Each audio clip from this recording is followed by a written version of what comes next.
Sure, fine.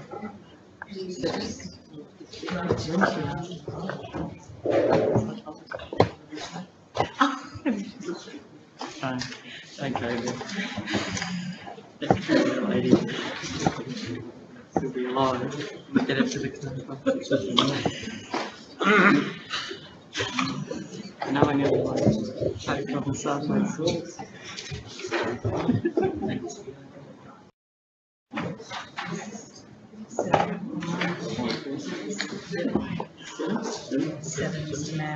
All right. Councillors, we might make a start by my rocket clock at 7, so we'll fire up. I'd like to welcome everyone to the Ordinary Council meeting of Wyndham City Council this Tuesday, 6th of March 2018. In the spirit of reconciliation, I'd like to begin this meeting by acknowledging the traditional owners of the land on which Wyndham is being built, the Kulin Nation peoples, and pay our respects to their elders, both past and present. If you could please stand for the opening prayer and welcome. We pray for guidance in the Council's decision making to achieve the best outcome for the people of Wyndham.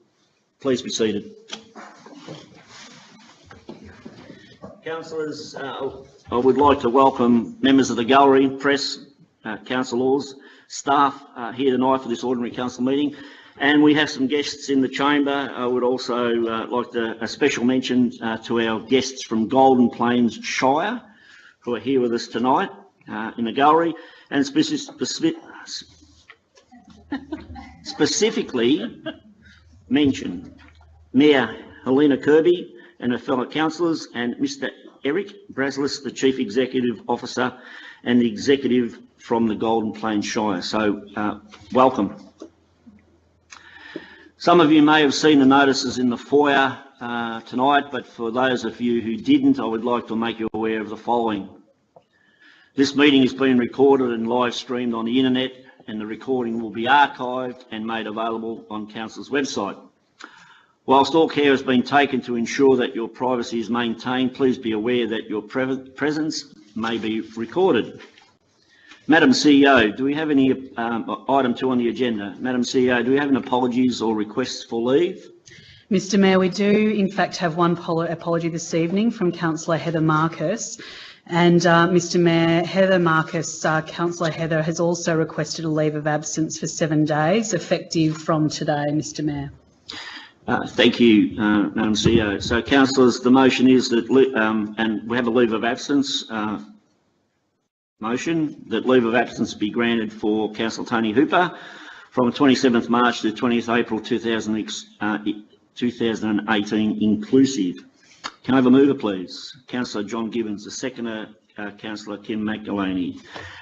Any discussion, councillors? No discussions. I put it to the vote. All those in favour? Against? The motion is carried. Item 3 is declaration by councillors of disclosure of conflict of interest, conflicting personal interest in any item on the agenda. Councillors, does anyone have any conflicts of interest that they wish to flag in relation? Councillor McElhaney. Thank you, Mr Mayor. Item 6.3.1, Draft Wyndham Gambling Harm Minimisation Policy and Action Plan, and 6.3.2, New Werribee Football Club application to the Victorian Commission for Gaming and Liquor Regulation for 10 additional EGMs. My conflict is that my son works in the hospitality industry and works at a competing venue part-time. Thank you. Thank you, Councillor McElhaney. Obviously, when we approach those items, you'll be asked to leave the chamber. Councillors, item 4 on the agenda is confirmation of minutes of previous meeting. The motion is that the minutes of the Ordinary Council meeting held on 6th of February 2018, as prepared and circulated, be confirmed. Councillors, I'll have a mover, please. Councillor Henry Barlow.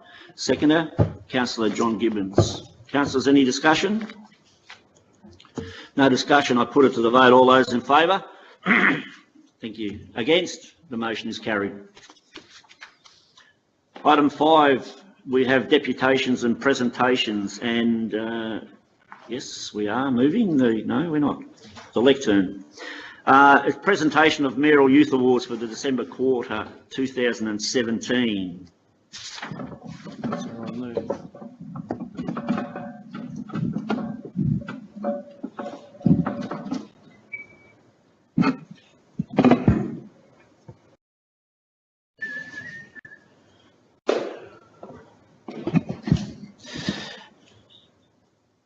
Wyndham City is proud to recognise the fantastic achievements and contributions made by young people in the community. Each quarter, a number of young people aged 12 to 25 years are presented with a Mayoral Youth Award, which includes a certificate of recognition and a grant of $500. The award recognises achievements in 3 categories: sport, arts and culture, and community service, volunteering and leadership. The applications are assessed by a panel that consists of Wyndham City Mayor, a Youth Project Officer, Youth Services staff members, and young people from Wyndham Youth Task Force. Recipients of the award also go into the running to be named Wyndham's Young Achiever of the Year. Tonight I have the pleasure in making 3 presentations, well actually 2 presentations because one is a late withdrawal, can't turn up, for the December quarter in 2017. So the first recipient is Emerson McCurley.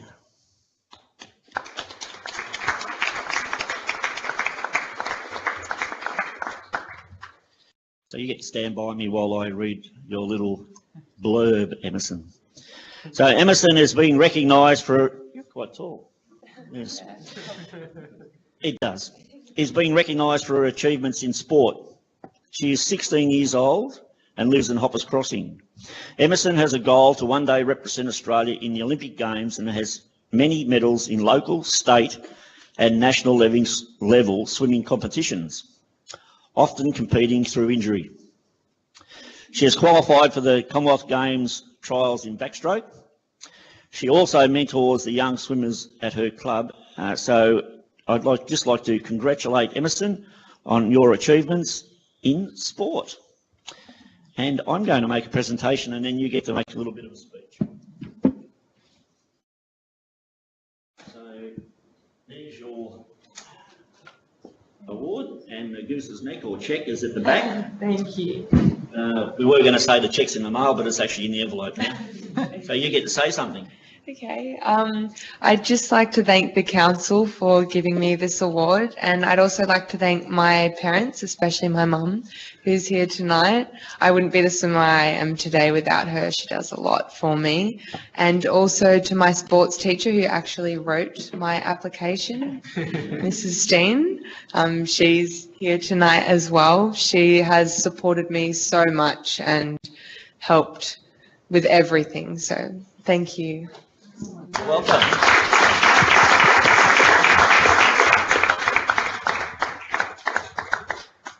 Next we have Carly Rawnsley.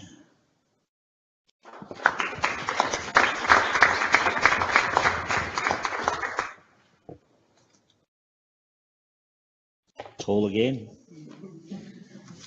Although I don't think these days there are too many children that are shorter than their parents. Not that I'm your parent by a long shot, but you can stand up here. Yeah, that's okay.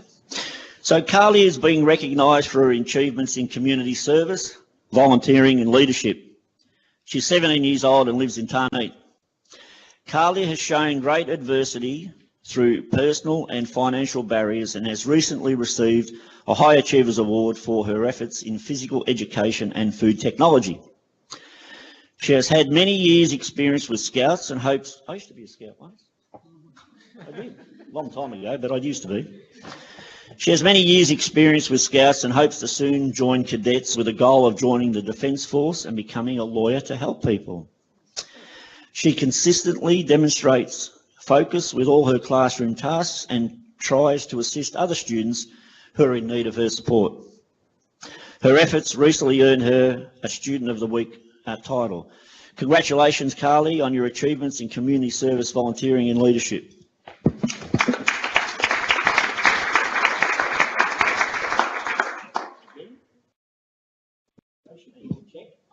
You get to say something.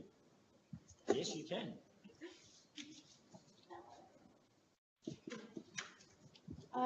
I would like to thank the Honourable Mayor for considering me, and the fellow Wyndham and Werribee councillors, the Youth Services Project Officer John Root, and my teachers and family for nominating me. Thank you.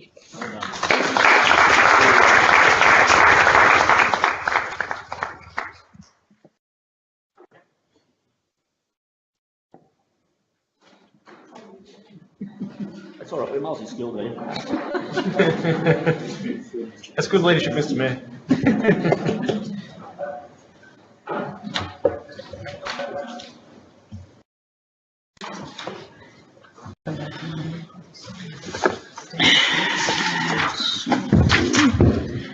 Righto. Councillors, the next item on the agenda is item 6, officers' reports. 6.1, petitions. We have nil. 6.2, strategic reports. 6.2.1, Wyndham Park redevelopment. The report commences on page 9, recommendations on page 9, attachments are listed on page 14. Councillors, can I have a mover, please? Councillor Shaw, seconder. Councillor Khan. Discussion, councillors. Yes, Mr. Mayor. Councillor Shaw. Thank you, Mr. Mayor. It probably won't come as any surprise that I am very enthusiastic to support this motion to approve the concept plan for our Wyndham Park redevelopment and to progress it to the next critical design and development stage. This is a real game changer for our city centre and for all Wyndham residents. As I've said before, the transformation of our city centre will not be livable or family friendly unless we harness and improve the opportunities provided by nearby open space and recreation assets. These include Wyndham Park and nearby Chirnside Park, and I've had a little bit to say about that too. The Wyndham Park redevelopment will be looked back upon as a key city shaping project. We only have to see how successful the recent pop-up park was in Station Place, as well as Australia Day activities and the Winter Festival, to know people in our city want and need these types of spaces and events. This project will activate the Werribee City Centre, improve safety, create destinations in a previously underutilised area, and create an urban and regional park the likes of which the Wyndham community deserves. I'm sure in the future that Wyndham Park will also provide an outstanding venue to grow and develop significant events for locals and visitors alike. I'm especially glad to see that embedded in the approaches to this project are facilities that all ages, including family and children, will enjoy in the future. Families in Wyndham have both active and passive recreational needs, and I'm completely impressed with the quality and range of proposed uses and facilities in the concept design. I'm also impressed by how we engaged the community during this process. It was very extensive, with hundreds of people who actually participated in the engagement, which actually shows people are passionate about improving our open spaces, and that is something I campaigned on and continue to advocate for.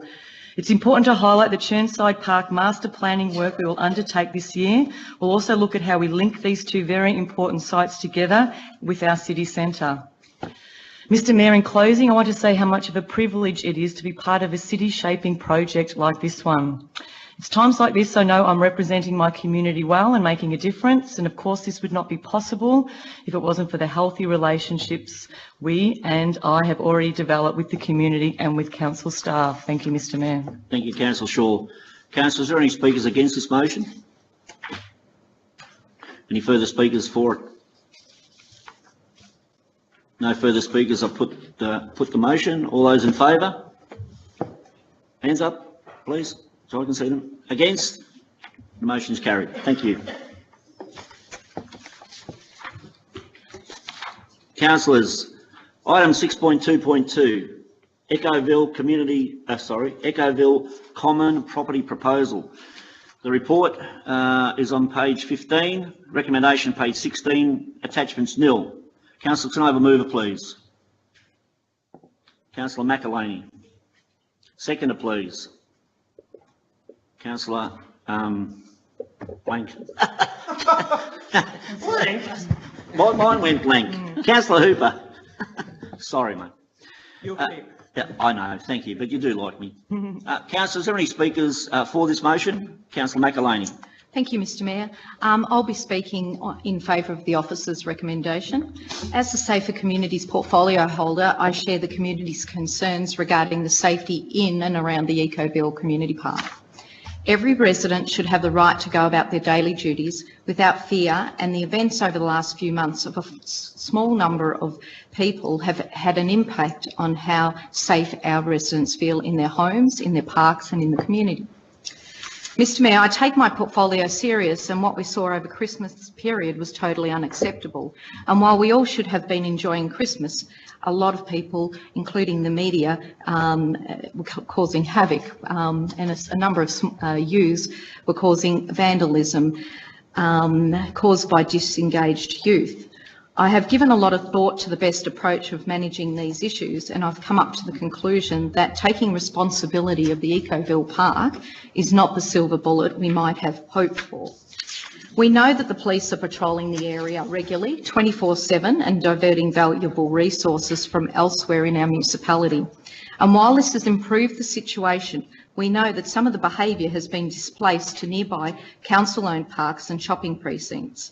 This park, I believe, is still having resources diverted today.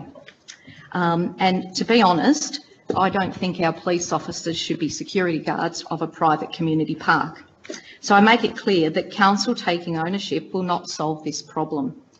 I, however, am heartened by the recent actions of the Ecoville community and the various community groups coming out in force to clean up and respond to the vandalism and damage caused by this park. It is this type of community action that will lead to strong, safer and resilient communities in the long term. And I would particularly like to applaud the committee for the actions they have taken to bring this community together with the recent barbecues. However, while the proposal put forward by the Owners Corporation may appear favourable to the council on face value, taking the community park over is a liability and will commit council to significant costs in the short term and ongoing maintenance in the long term. It also sets a precedent for the body corporates. So when situations like this occur, council will be the saviour. Well, that shouldn't work that way, and in the future it is actually fraught with danger if we go down that path.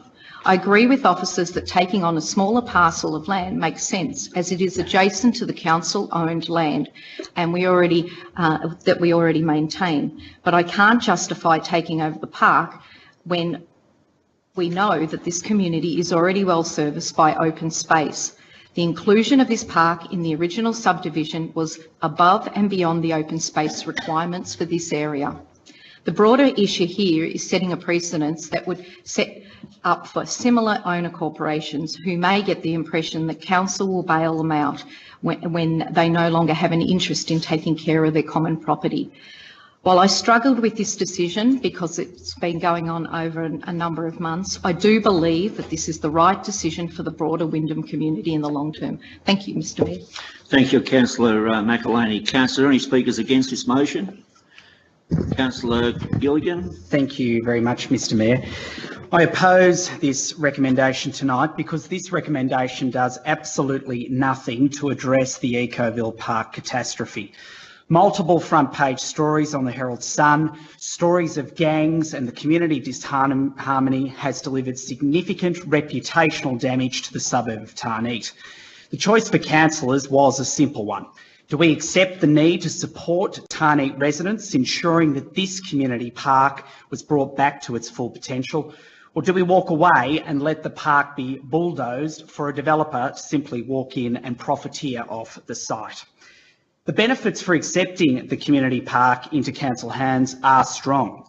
The site can act as an important community asset after the site is remediated, as highlighted in the report. And just this week, our local newspaper, the Star Weekly, did a terrific article highlighting families were using the park again, and the community park was abuzz with activity. On the economics, the remediation costs for this site are debatable depending on the level of change undertaken.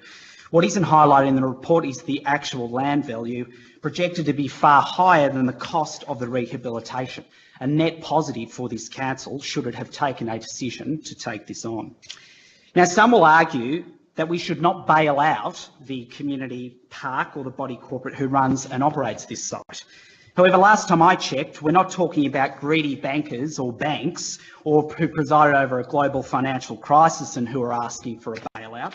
We are talking about a community wanting a safe and orderly estate that they can be proud of and that we have the resources and capability to deliver just that. I was elected to represent community, not to abandon them. And the decision to walk away from this community park will lead to months of further uncertainty and will no doubt see housing development on the land as it is disposed of. There is no doubt council must learn from this debacle. If Sanctuary Lakes were to go belly up, are we absolutely suggesting that we would let them go and deal with the problem? What about Jubilee, where we're going to build an aquatic centre over there in that development? Are we saying if that goes belly up, we're going to leave that community completely on their own? I certainly don't support that. I accept that sometimes you do have to bail out situations such as this one. It is in the community interest to do so, and unfortunately, clearly, that isn't the majority consensus. Thank you. Thank you, Councillor Gilligan. Councillors, any speakers for the motion? Councillor Hooper. Thank you, Mr. Mayor. Look, I just want to touch on both of my fellow councillors' points just in that last section of commentary about families creating buzz. Now, if we're worried about the Tarneit reputation, I think it's actually a reputation of striving to succeed and thrive in their own doing. We're seeing a community coming together and rebuilding a site that was trashed, that are taking ownership of that location and are turning it into something that families can call home once again.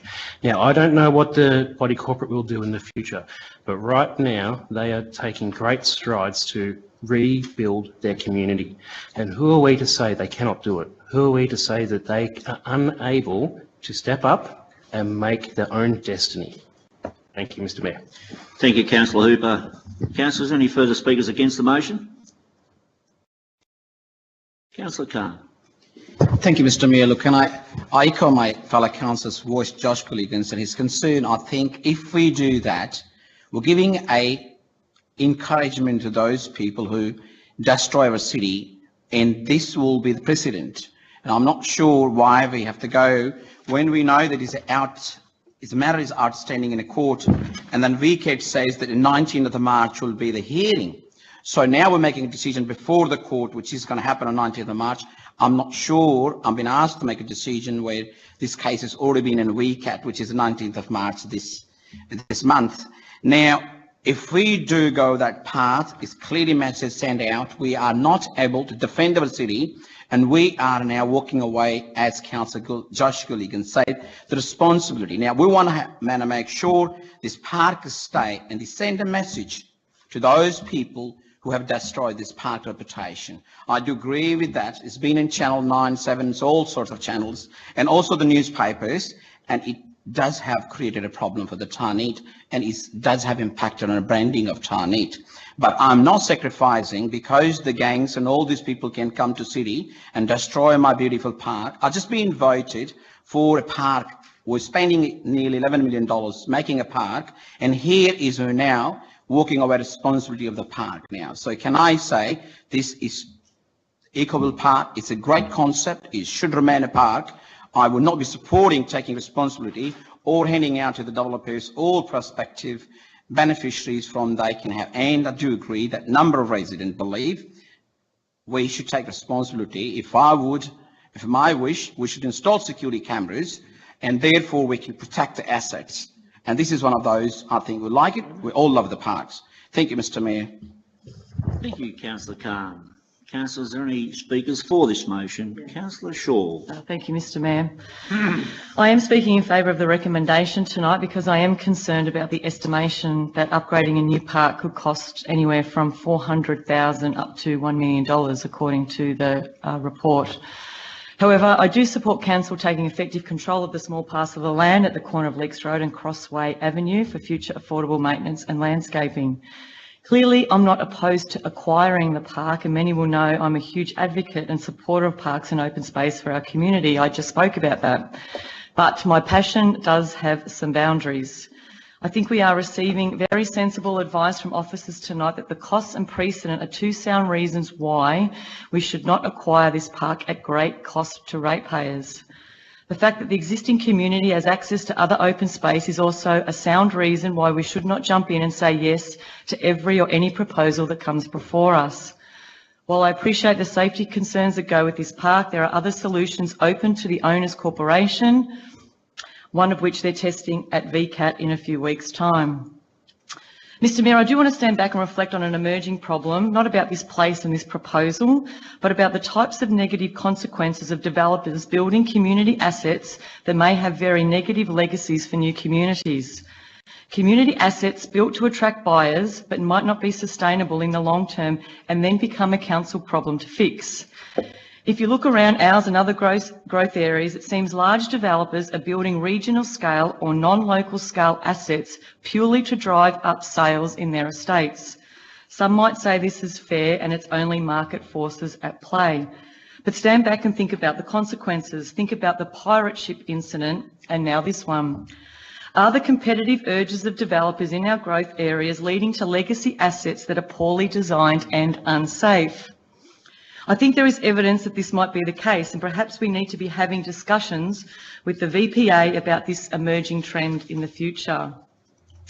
While the land has value on it, it would be an expectation from the local community that council would use the land as a community asset and not one we would sell later on down the track, and that would be a fair and reasonable expectation.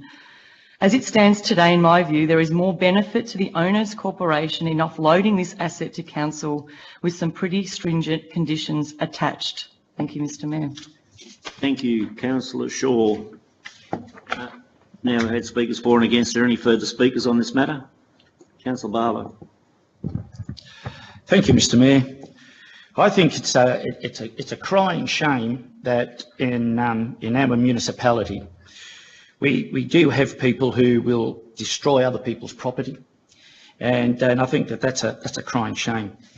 And I haven't seen anything or heard anything to say that even if council took over this park, that it would stop anybody in the future from going there and graffitiing, breaking things, tearing down the fencing from the tennis court or whatever, that it would change. Because obviously, and I think Councillor McElhaney hit the nail on the head, you can't expect the police to be there at the levels that they've been, which is extraordinary, the amount of resources that the police have put in to one particular park.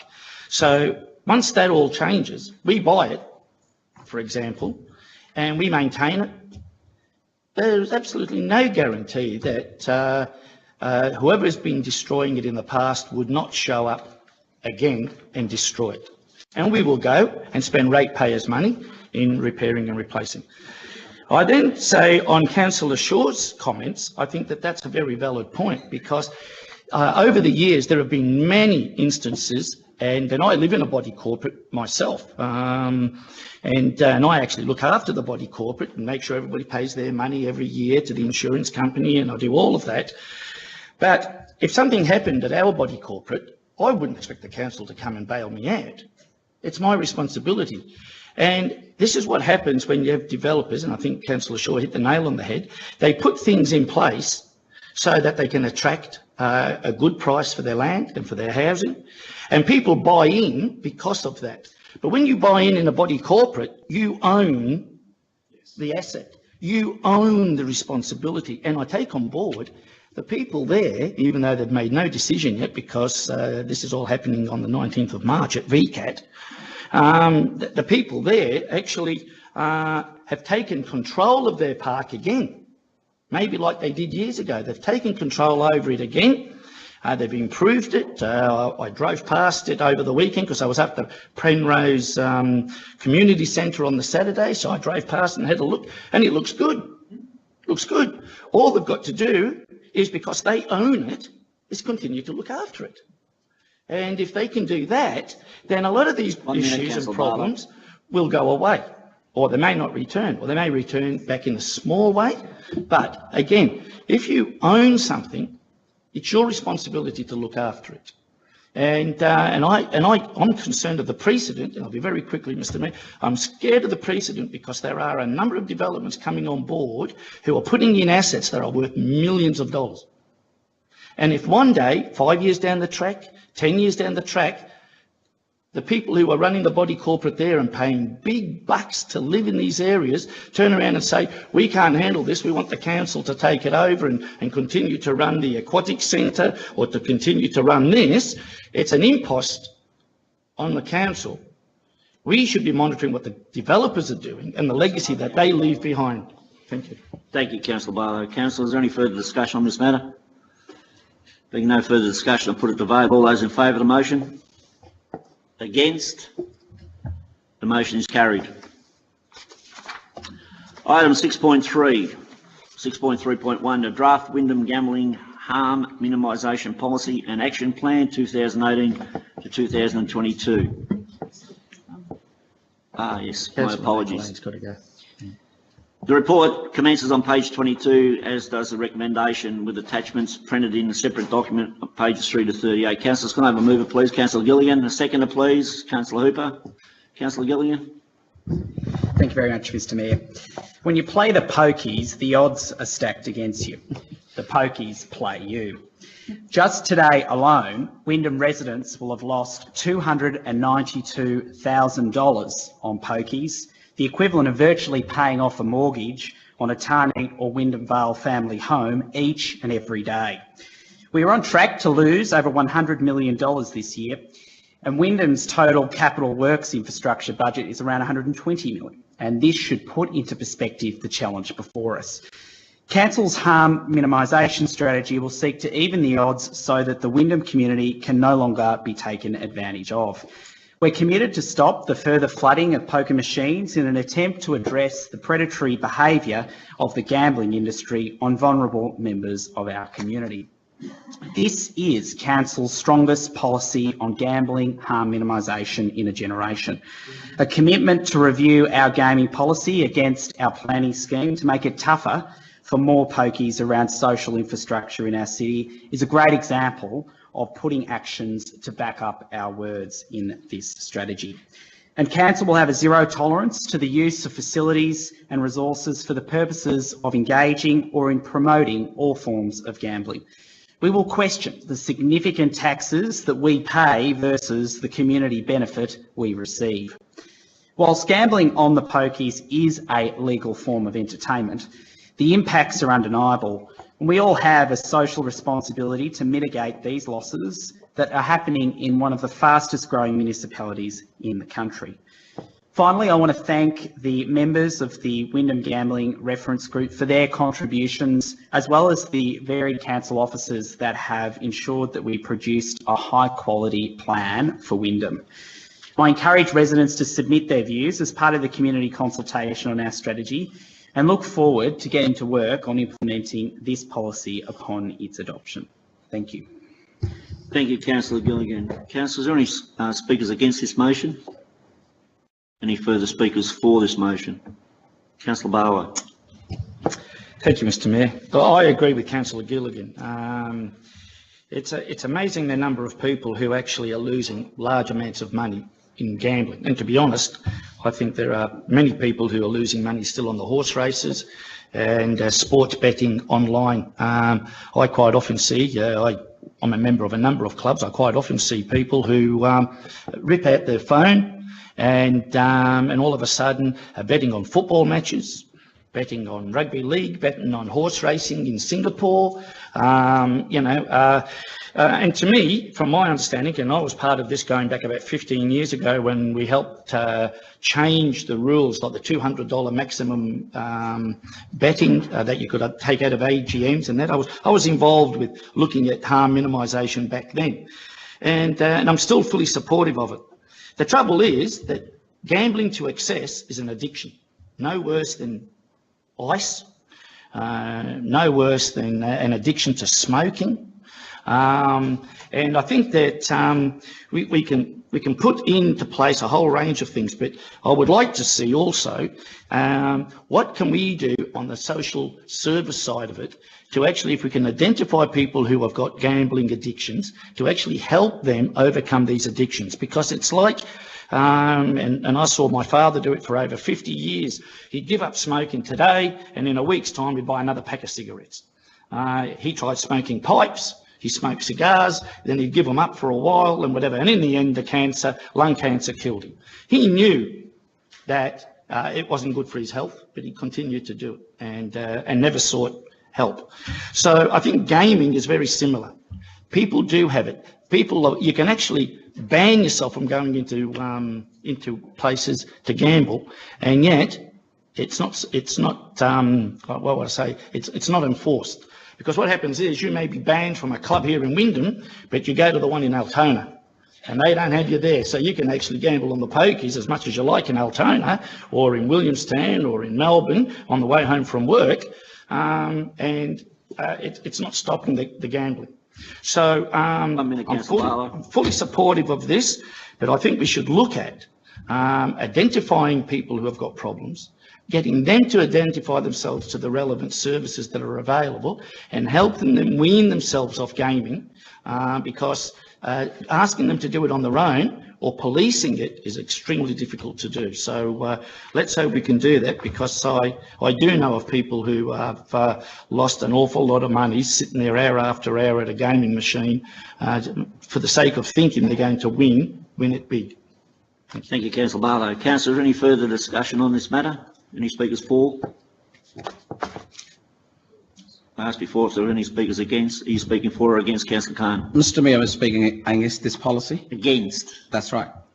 Thank you, Councillor Khan. So, Mr Mayor, look, I've heard both councillors, obviously, saying this is a policy we need to minimise, and we can't give a chance to the people, those who want to play, and losing their, the earnings. But can I say, which is, in my view, is completely contradictory, saying you're giving someone who's small to drink and then saying stop drinking because this is a bad and it's a wrong habit. Well, I'm saying no at all to the gambling, if that's possible. So I would not be part of that, a consultation process, inviting people to saying we are minimising. I'm saying zero tolerance. And this is my right. I believe I represent a number of people in the city of Wyndham, number of people from different, ethnic backgrounds or different, cultures and groups.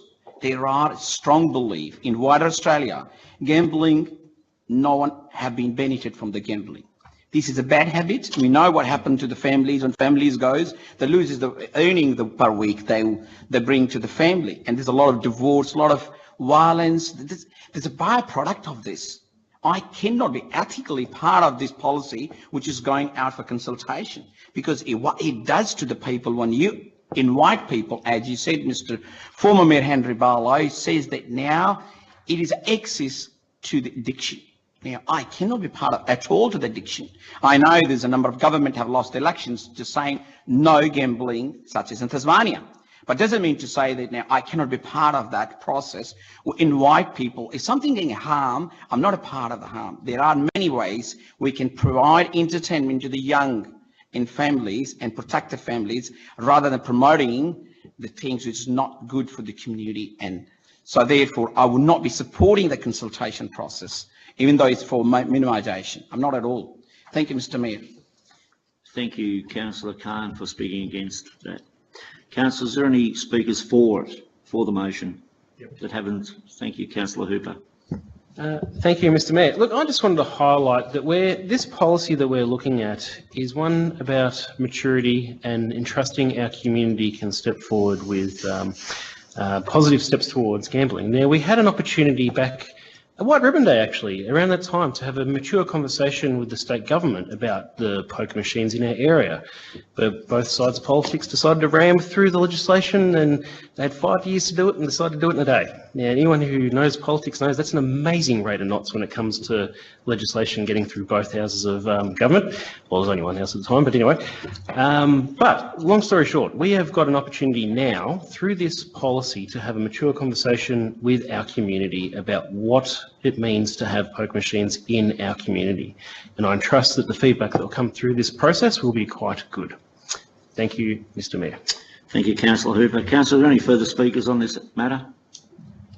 Oh, you've got a right at close. Sorry, Councillor Gilligan. I would simply point out to Councillor Khan that he should read the document in its entirety. Perhaps he would understand the scope of what we can do in local government versus what we can do in state government versus what the federal governments do.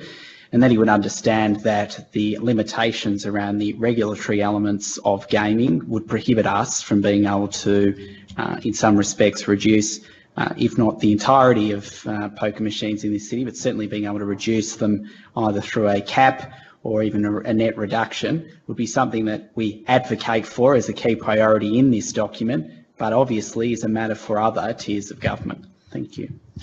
Thank you, Councillor Gilligan, for providing that clarity. Councillors, I now put it to vote. All those in favour? Against? The motion is carried. Councillors, the next item on the agenda is 6.3.2, new Werribee Football Club application to Victorian Commission for Gambling and Liquor. Oh, she's still. Yeah, she has to stay. That's right. Okay. For gambling and liquor regulation for 10 additional electronic gaming machines. The report commences on page 27, the recommendation on page 28. Attachments are printed in a separate document, pages 39 to 99. Councillors, can I have a mover, please? Councillor Gilligan. A seconder, please. Councillor Shaw. Councillor Gilligan. Thank you very much, Mr Mayor. I'd point out to Councillor Khan that if we did have the powers, this wouldn't be potentially a matter for us tonight, but it is. The Victorian Commission for Gambling and Liquor Regulation released figures on pokies expenditure in the last 6 months from July to December last year. And those results revealed the City of Wyndham experienced the largest increase in poker machines losses out of any local government area in the state of Victoria, a 5.62% increase.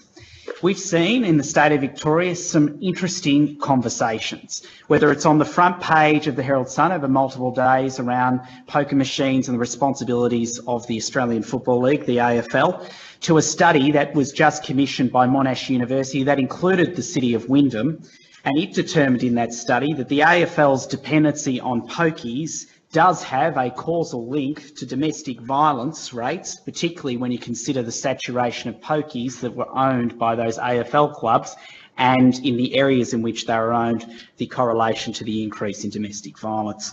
And I will leave others to consider what that would mean for us in the City of Wyndham.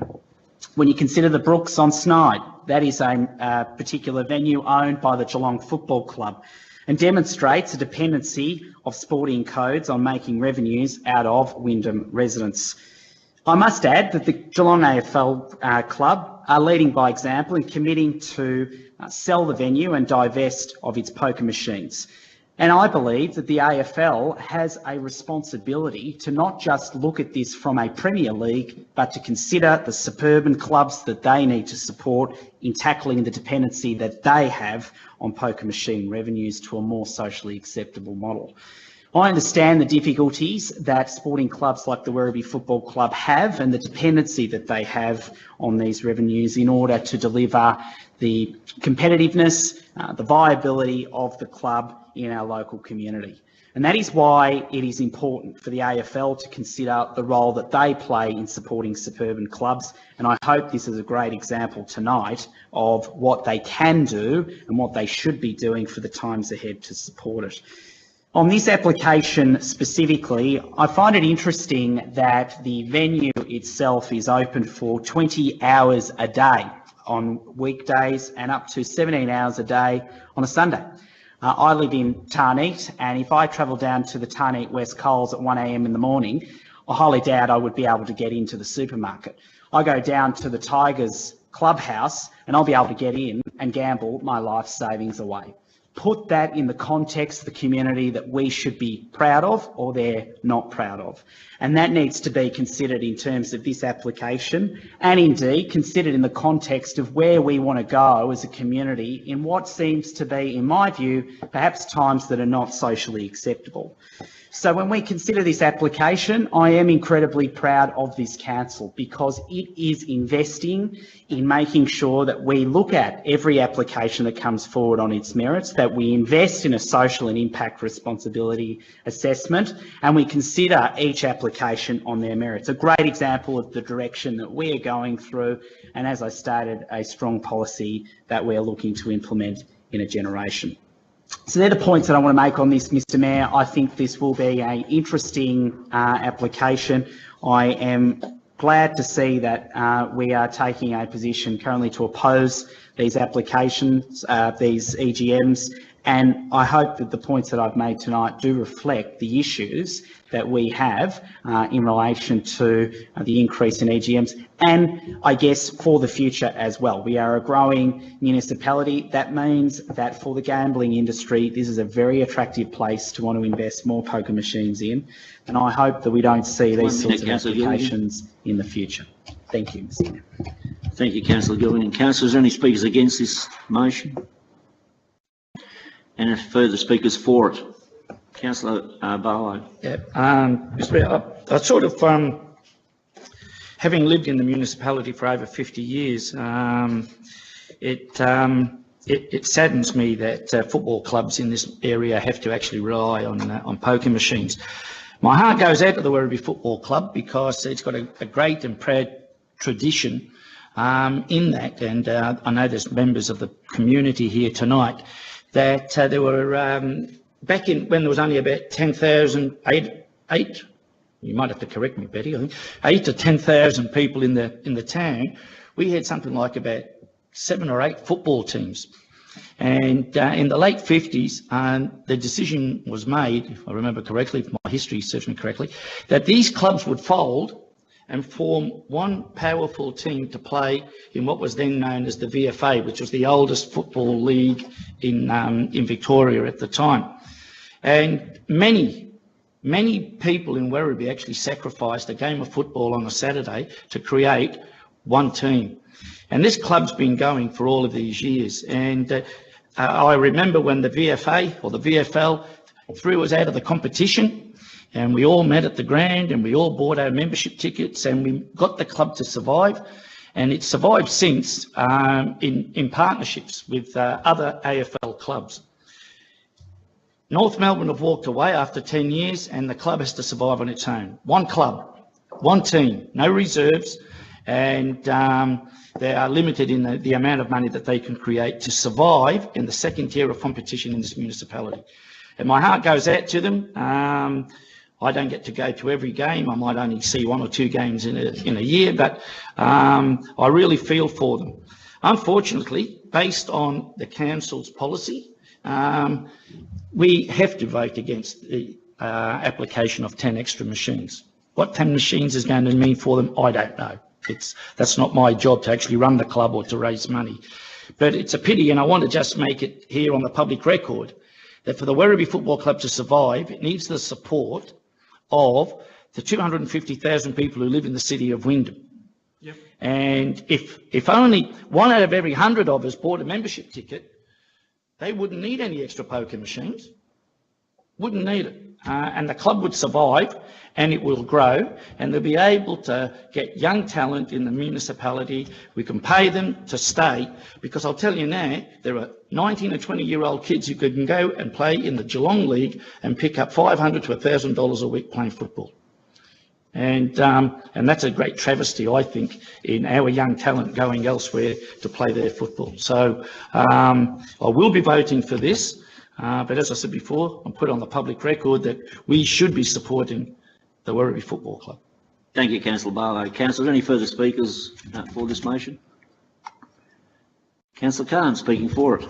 Thank you, Mr. Mayor. Look, yeah, I think it's a great way of council demonstrating, they do not support that additional machines, that's exactly what I was saying, and that's what we just worded before.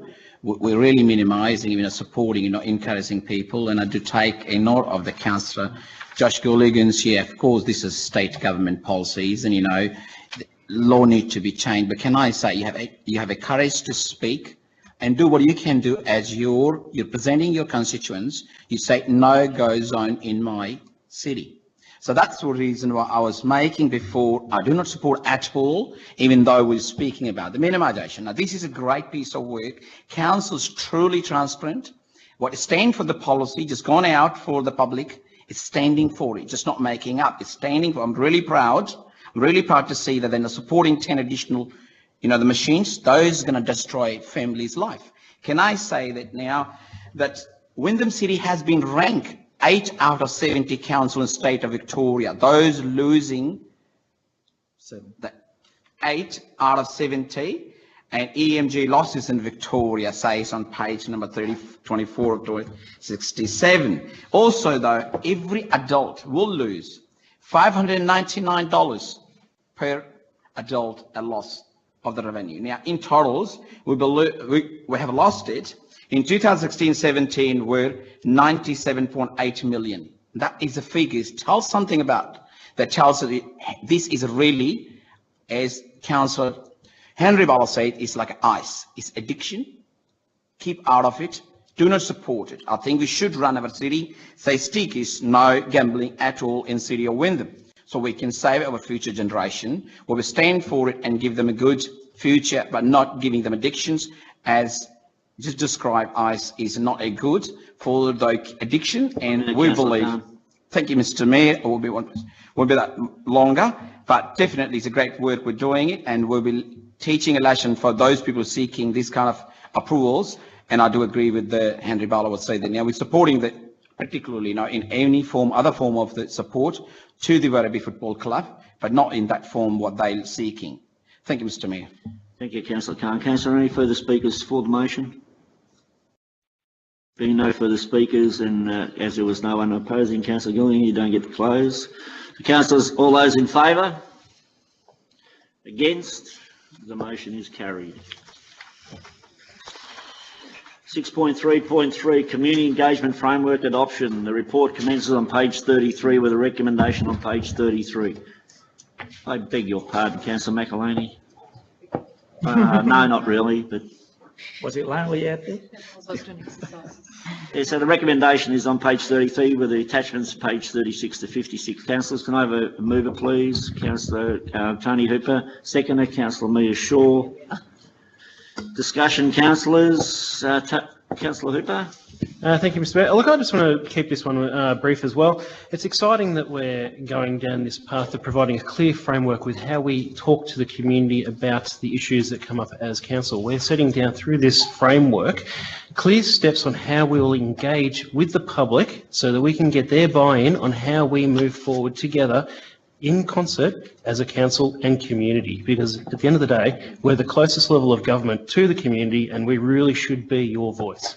Thank you, Mr. Mayor. Thank you, Councillor Hooper. Councillor, any speakers against? Any further speakers for? Councillor Shaw. Thank you, Mr. Mayor. I am pleased to speak for this motion tonight, and I'm sure I join the rest of my colleagues in observing that tonight achieves a joint election commitment many of us made in the lead up to the last council election about community engagement and the importance of it. There are many aspects to this role that we can't do without our community's feedback. It's true the development and implementation of the previous community engagement framework by the last council contributed to growing community satisfaction in not only the decisions of council, but also the ways council engaged before making decisions. However, this new framework takes us into the next exciting stage. Just as Wyndham grows, so do community expectations. People expect that they'll be better informed on things that concern them so they can have a greater say in how council delivers its services, policies and projects. I'm pleased that the new framework explicitly states that we need to get a more diverse range of opinions captured through a more flexible and creative range of methods. One of these was launched last week. I've already had a look at our online engagement portal that we did launch last week called The Loop, and I do highly recommend people to go on and have a look and to register. Mr. Mayor, I want to congratulate the staff for producing a very professional, easy to read document accompanying this report. It's satisfying that the framework highlights the importance of actions that not only inform decisions, but also build capacity inside and outside council and strengthens our relationships with our community. In closing, Mr. Mayor, I want to thank those in the community who have taken the time to provide feedback to me and directly to council on many issues that impact this community. And while this role also means you often hear people's concerns, it's also true that you can get inspired by the fact that many appreciate the efforts we go to in making transparent decisions and involving the community on important decisions. Tonight's adoption of this framework delivers on an election commitment, at least from my perspective, and generally maps out the contemporary ways we want to work with our communities. Thank you, Mr. Mayor. Thank you, Councillor Shaw. Councillors, is there any further speakers for the motion? Councillor Khan. Thank you, Mr. Mayor. Look, I do. It's interesting to see that, you know, we've run this consultation. The period was 22nd of January to the 13th of February. And I know that it's a great piece of work we have done it, but I'd like to see that, you know, this kind of, you know, the framework when we put it in public, and we're discussing particularly about the community engagement. Now, the time frame from 22nd of January to 13th of February of the calendar days is almost about, you know, less than a month. I believe there are a number of ethnic communities in the city of Wyndham, which is a growing communities, and I'm not sure how they've been access of that great information. It's a great piece of work what we have done it now, but I would like to see that, you know, even though it's a great report, it didn't say that how many people have participated in this report. Now, so it's important to see that, you know, and it's a great piece of work we're doing it now, we're acknowledging how important it is in a community engagement, and through the number of even portfolio holders, the district committees, and the number of other ways. But I think now, since the 21st century's city, or moving forward, there's a number of other ways also should be considered, rather than just being a less than a month, and that could be a, you know, number of different ways. I just don't suggest only the one way, but it could be a through the public newspapers and through the, you know, stalls on shopping centres, so that the community, those are disadvantaged, doesn't have much intelligence how to use a smartphones or websites, they can also be benefited. But however, though, it is a great piece of work. I'll be supporting Mr. Mayor, but in near future, when it comes time to the review, we'd like to see that, you know, if extension should be the more rather than just the less than a month. If I wish, it should go at least for 6 weeks to 8 weeks, rather than just less than a month. Thank you, Mr. Mayor. Thank you, Councillor Khan. It's very enlightening. Councillors, any further discussion on this matter? Oh, actually, Yep.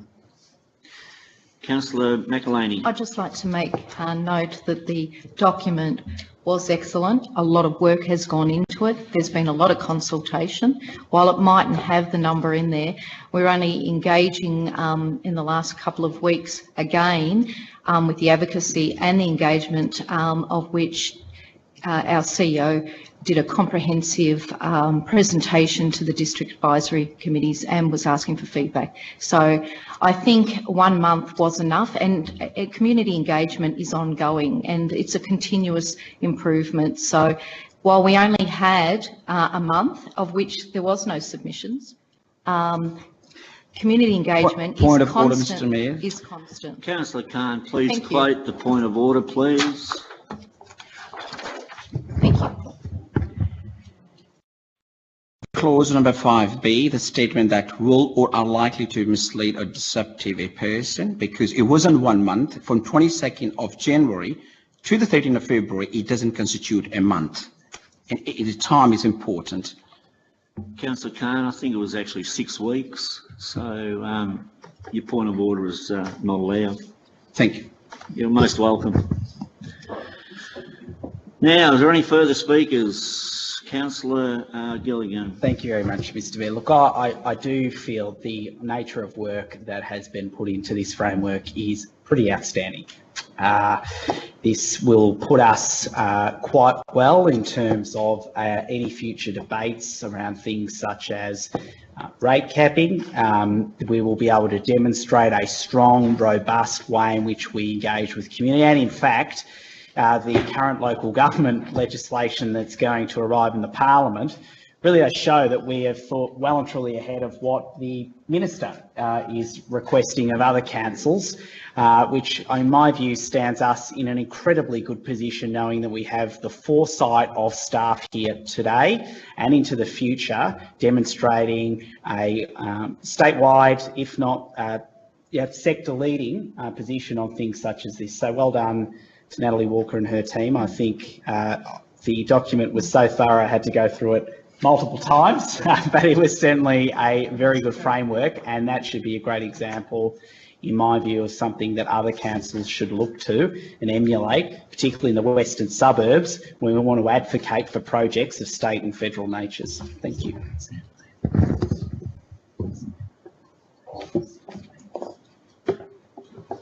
Mr Mayor, can I have a point of clarification? And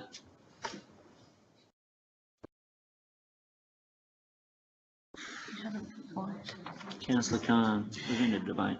Thank you, Mr Mayor. Look, on the page number 34 of 267, it did clearly say this 22nd of January until 13th of February.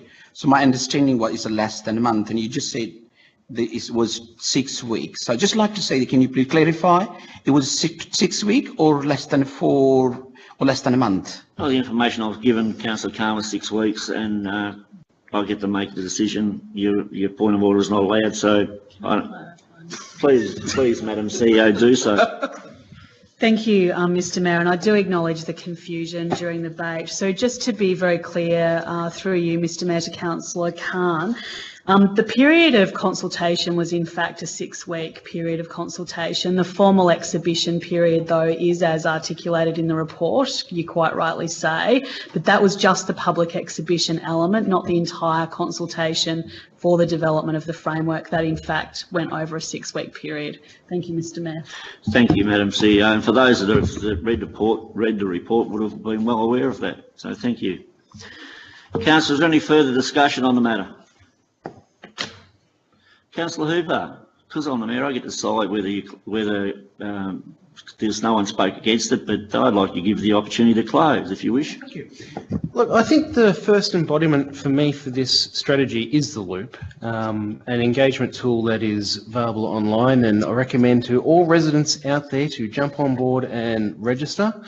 It is an absolutely fantastic avenue for you to provide feedback from potholes in our streets to how well we're doing on the coastline or anywhere else in our suburb. So it really is your voice, and I'd love to see the community get involved in it and actually bring it to life so we know exactly what the heart and soul of this community is saying. Thank you, Mr Mayor. Thank you, Councillor Hooper, and just as some clarity, I do believe that we have our websites, or our website has different languages on it, I do believe. So, thank you. So, yeah, that's right. I've almost lost my train of thought then. Councillors, all those in favour? Against? The motion is carried. It's been one of those nights. Item 6.3.4, Advocacy Strategy. The report is commences on page 57 with a recommendation on page 58. There are no attachments. Councillors, can I have a mover, please? Councillor Shaw. Seconder, Councillor John Gibbons. Councillor Shaw, yes. Thank you, Councillor Shaw. Thank you, Mr Mayor. There is so much I could say about the adoption of this advocacy strategy, but I'm sure my fellow councillors will reflect on this as well tonight. The two quickest observations I do want to make is that this is the first publicly adopted advocacy strategy that has received extensive community input, and that has been through several rounds of discussions with councillors prior to its formal adoption tonight. I did want to specifically comment on a few aspects of the roads and public transport theme, Mr Mayor. Of course, I'm a strong supporter of more funding by the state and federal governments, as well as developers of future road projects. I'm also a strong supporter of future rail projects, such as level crossing removals and new train stations, both on the regional rail and metropolitan lines.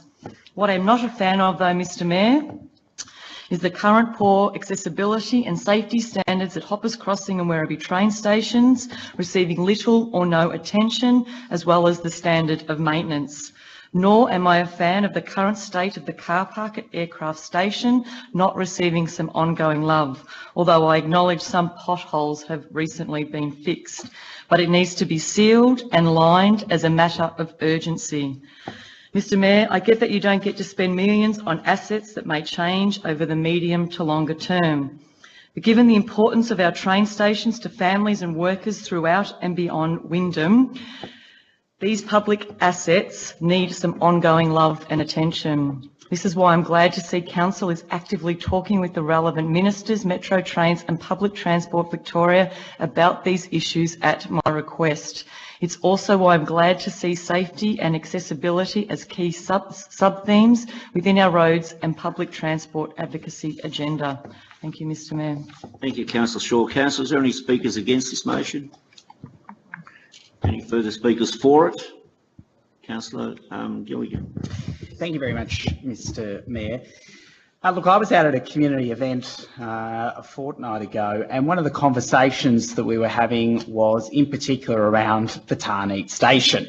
A very big issue, an issue that we often hear about in our local press, but an ability for us now to demonstrate our advocacy strategy makes our job, that is councillors' jobs, all the more easier. The ability for us to have a document that we can refer residents to say get on board with our advocacy strategy is, as the CEO often says, a game changer. And I think this is a game changer. It inevitably sets us up to do our representative roles well and to prosecute alongside community to state and federal politicians, particularly locally, around the projects that matter most to us. And Davis Road train station is a big one for me. The thing that I want to point out the most, though, and I think they don't get enough credit, and that is the Victorian Government's investment here in the City of Wyndham versus the federal government's investment in the City of Wyndham. We're seeing billions and billions of dollars being rolled out, credit to the Victorian Government for doing so, on a wide variety of infrastructure projects. Yes, they can do more. Yes, we'll hold them to account. Yes, they will get on with the job that we need them to do. The federal government, though, delivered just $120,000 at the federal $75 billion infrastructure fund, and that isn't bloody good enough. And if Barnaby Joyce, when he was the Transport Minister, can hire his new girlfriend on a salary that is higher than the City of Wyndham received for infrastructure funding, we have a problem with the way the federal government perceives 250,000 residents in this community. So I hope the next budget will consider the context of what we have received versus Brisbane, who's received upwards of 100 million out of the $75 billion infrastructure fund, that they'll consider looking at the things like Davis Road that need to be invested, and we will receive more than just $120,000 for an interfreight terminal, which really is going to increase in some respects congestion. But nevertheless, it is something that clearly we need to differentiate around the states and the way in which they've provided the monies to our community versus the federal government and the complete lack of interest that we've seen from them in the City of Wyndham, despite the growth and the increase in the urban growth boundary that they pushed from a federal level onto the states. So I just want to highlight that. I think this is an advocacy strategy that is top class. Once again, well done, Natalie, for putting this together alongside the myriad of stakeholders that we've got. And I look forward to prosecuting this over the state and federal election periods, starting with the I Love Kinder campaign that we've ran incredibly well and will continue to run amongst the other campaigns as well. Thank you, Mr Mayor. Thank you, Councillor Gillian. Councillors, any further speakers on this matter? Councillor Ahn. Thank you, Mr Mayor. I'm pleased to speak in favour of adopting the advocacy strategy tonight. I think all 8 priority areas in the strategy are very important to our city. I appreciate the opportunities staff have provided to work with councillors and the community in finalizing this important strategy. Many people in the community will know that before getting elected as a councillor, and ever since, I have been working hard to ensure residents of growth suburbs receive the services that they need as a part of a growing community. As a young working family, I understand the pressures our residents face, and I am keen to make a difference to their quality of life where I can. People might also know that I have been advocating for future school needs, and so I'm pleased to see the needs for schools in Williams Landing, Pungkuk, and Truganina are highlighted in our priority list. A committee council staff had done detailed data analysis based on the latest census data and future forecast, and identified there is a school needed for Williams Landing by 2019. But the state government previously had no plan on this. This is why I'm keen for the state government to do a thorough school provision needs report, like they have done in many other places around Victoria.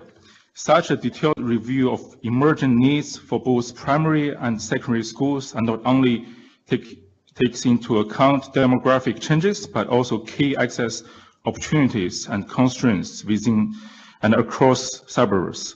Having a clear understanding of traffic flow on already very congested Palmer's Road, Sears Road and Pongku Road during peak hours, and study the actual school catchment, not just limited within a suburb boundary. All of these will be extremely critical for tackling education and transport issues in our city. And also working with Council, this review will give us the opportunity to focus on future needs. Mr. Mayor, I'm also pleased to see the need for new and more frequent bus services for residents are highlighted in the strategy. Better public transport is a key for addressing many social issues.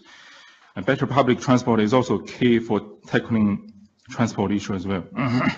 I'm pleased to see Pongku Road and the intersection of Pongku Road and the Sears Road are on the list, and the Sears Road duplication has also been added to our roads and public transport priority. And I have advocated strongly for this previously. Mr. Mayor, I can speak a lot on this strategies on this strategy, but I think I will stop now. Thank you, Mr. Mayor. Thank you, Councillor. Councillors, is there any further speakers for this motion? No further speakers. Look, sorry, Mr. Mayor. Look, I just want to acknowledge. I haven't given you the floor yet, Councillor Hooper. I was getting you back. Councillor Hooper, you can speak. Okay. Look, I just want to acknowledge the work that our principals in our community do. You can walk around schools in our city where portables dwarf the actual built structures, where kids are in classrooms that you would go, 1970s were in better. And I know that people in the country would be hard pressed to, coming from the country myself many years ago, would be hard pressed to believe that there'd be those sort of needs in the city of Melbourne.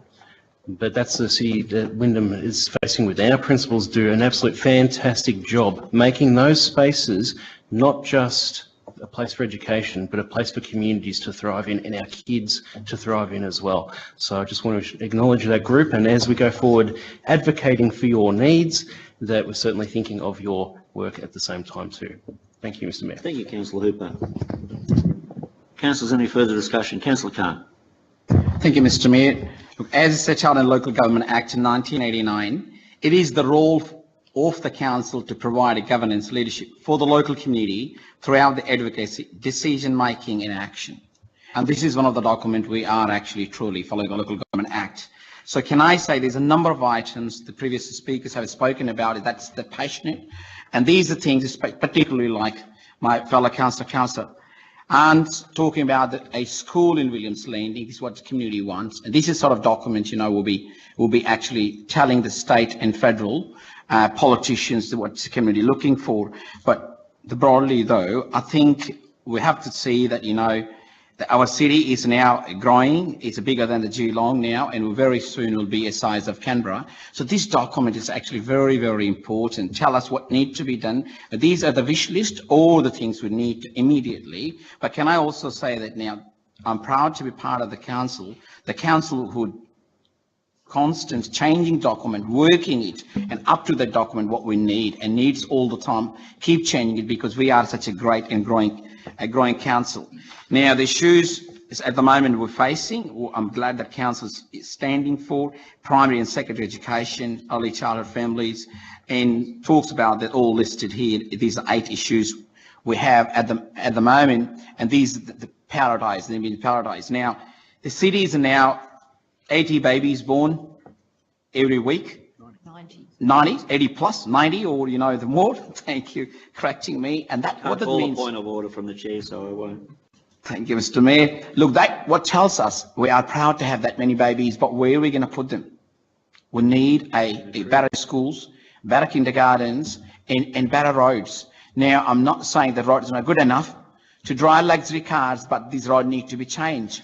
And the government need to understand. I know the Councillor Hooper is just laughing because it's important. He shares the same passion about the roads. So it's important now we can get more money from the state government, federal government. And this is a good time for us to ask, because we're looking at multiple car. We want multiple car, or we're looking at the solution for the car parkings. The car parking is a big issue in Tarney train station. Davis Road just not there at the moment, but it's untapped.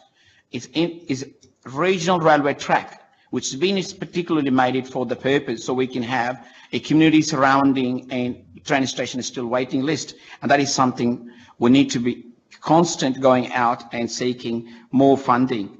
Now, other issues such as, 1 minute, Councillor Khan.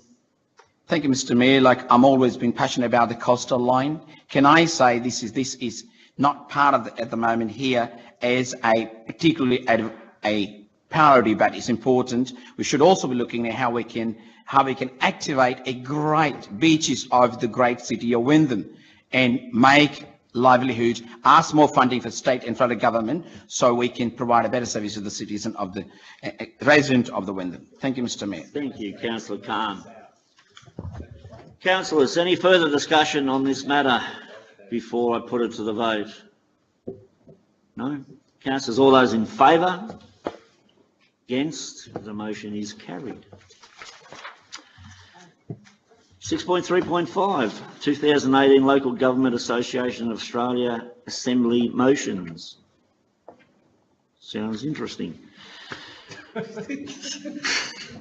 We'll make it interesting. The report is on page 61, the recommendations on 61, and there are no attachments. Councillors, can I have a mover, please? Councillor Barlow. Seconder, Councillor Hooper. Discussion, councillors? Councillor Barlow. Thank you, Mr. Mayor. These are motions that we're putting up to the ALGA conference that's coming up. I think it's in May, if my memory serves me correctly. Maybe. June. Thank you for that, Councillor.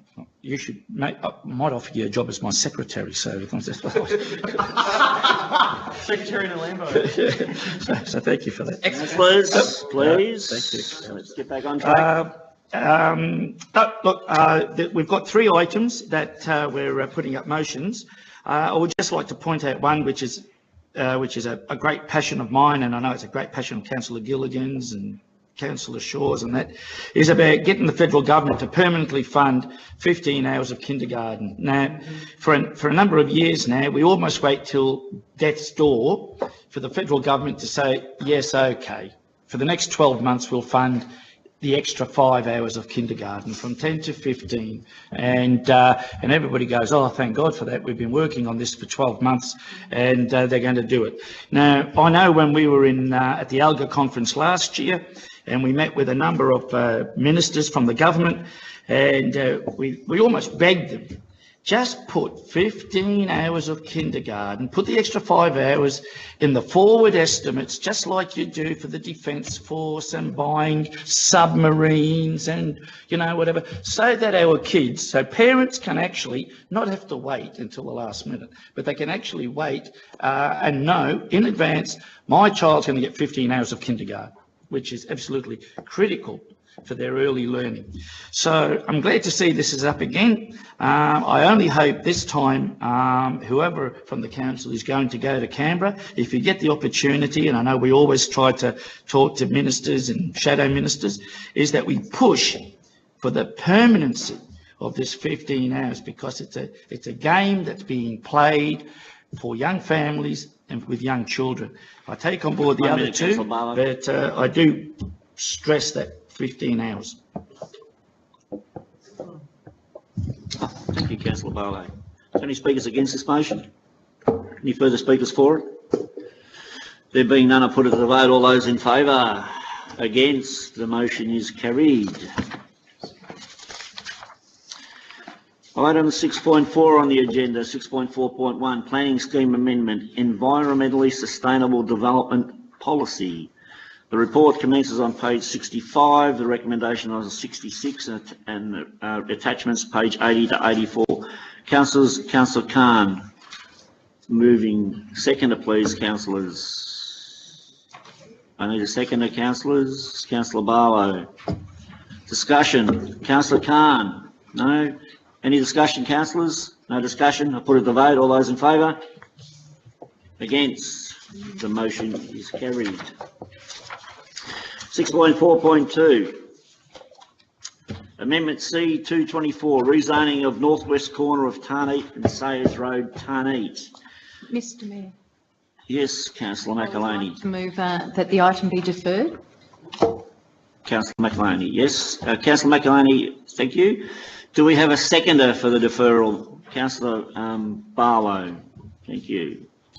Do you wish to make any discussion, Councillor? No? So no speakers, for or against? Councillor Khan, there's, the vote is to defer. You want to speak on that? Speak against the deferral. You for or against? For. No need, but go for it.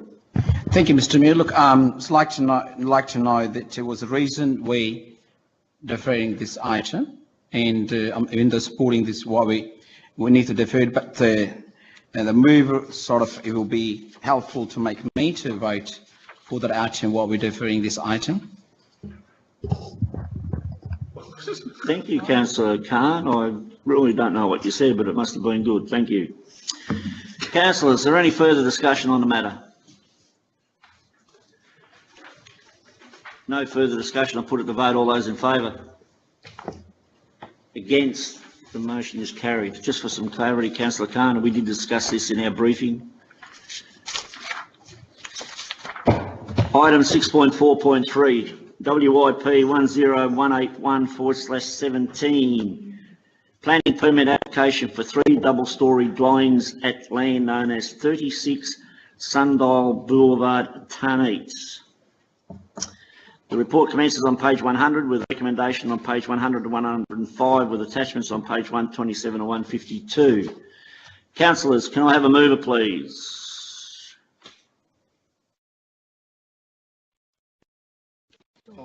Councillor Barlow. A seconder, please. Councillor Khan. Councillors, any discussion? Councillor Gilligan. Thank you very much, Mr. Mayor. I do want to make a couple of brief points on this. The first one is that I commend the residents that came in and had a conversation with us about this particular application. I felt that that was a particularly enlightening forum around this issue.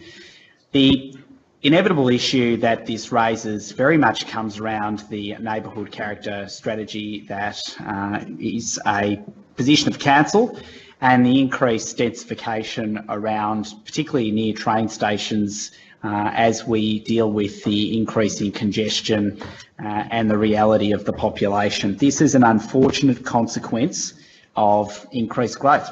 There's no doubt about that. And I think that the Grattan Institute released a report, I think it was Monday, yesterday, that essentially stated that for areas such as ours, the importance of diversity in housing stock to deliver the best opportunity for affordable housing does exist in the importance of developments such as townhouses in and around areas where there is easy access to infrastructure, social infrastructure, train stations, shopping centres, community hubs.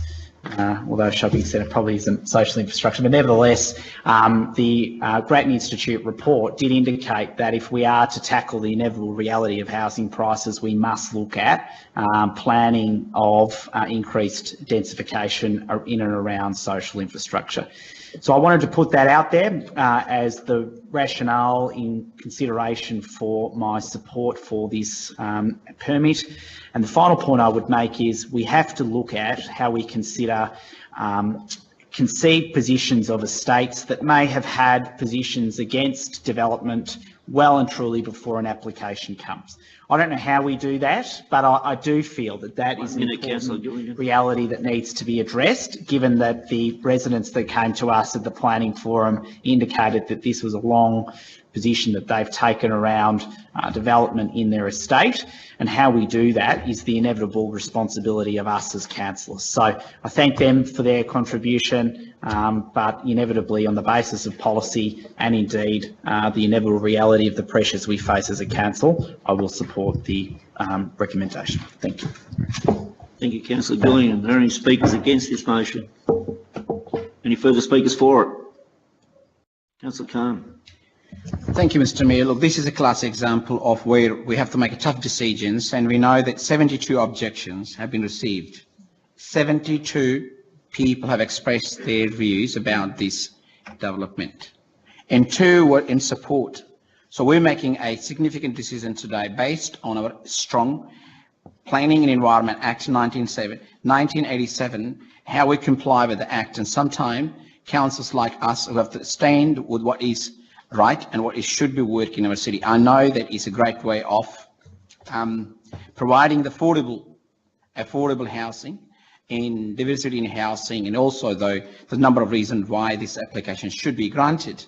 But we do understand and really, I have respect for those people who put forward their objections. Do encourage, we will also respect their views and why they don't want it. And I'm sure, they will understand in the future. It's important to see that, the infrastructure is important, and we can't have a big blocks, and particularly in that site now, it meets all the requirement of that it should be a permit should be granted.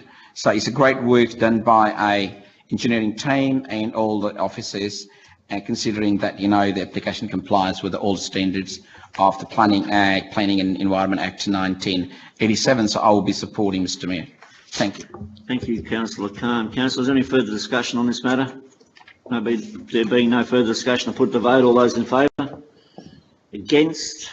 The motion is carried.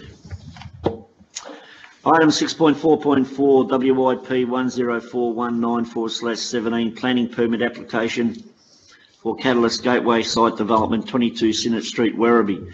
The report commences on page 153 with a recommendation on page 154 to 163.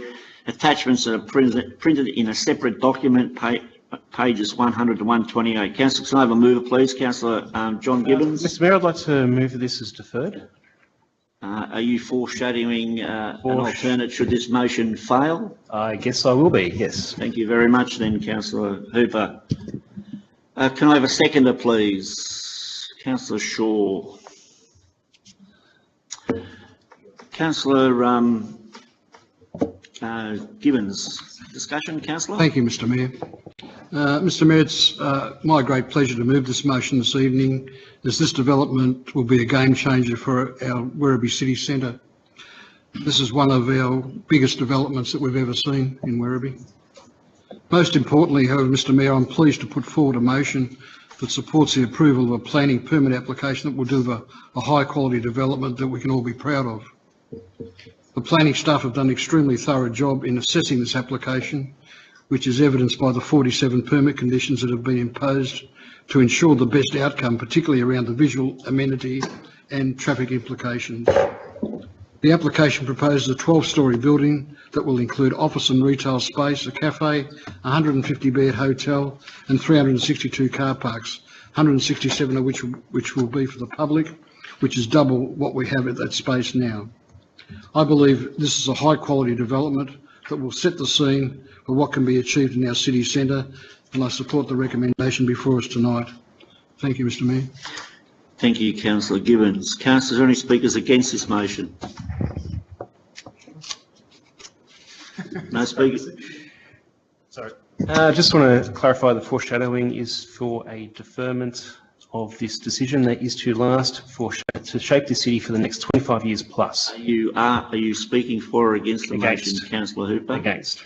So your motion, for some clarity, is foreshadowing. Should this motion fall, you are proposing an alternate. Yes. I've already said that. Thank you. Councillors, any further speakers on this motion? Councillor McElhaney. Thank you, Mr. Mayor. Before I speak about more planning policies, I want to remind everyone about the current and future strategic role we want Werribee to play. At a regional level, Plan Melbourne defines Werribee as a major activity centre. The Werribee City Centre therefore plays a more strategic role in providing access to employment, retail, services and infrastructure to surrounding areas. Its proximity to the National Employment Cluster at East Werribee Employment Precinct provides an opportunity for Werribee City to also play a greater short-term, medium-term role in providing access to higher order services for current and future residents and businesses. But it's not just state and regional policies that make Werribee City Centre an important focus of development. Mr Mayor, several of our local policies in the Wyndham Municipal Strategic Statement are also relevant. Clause 2102, settlement, states we should concentrate most higher density residential and mixed-use development and higher density employment areas and services within the 400 to 800 metres of an existing and planned rail stations.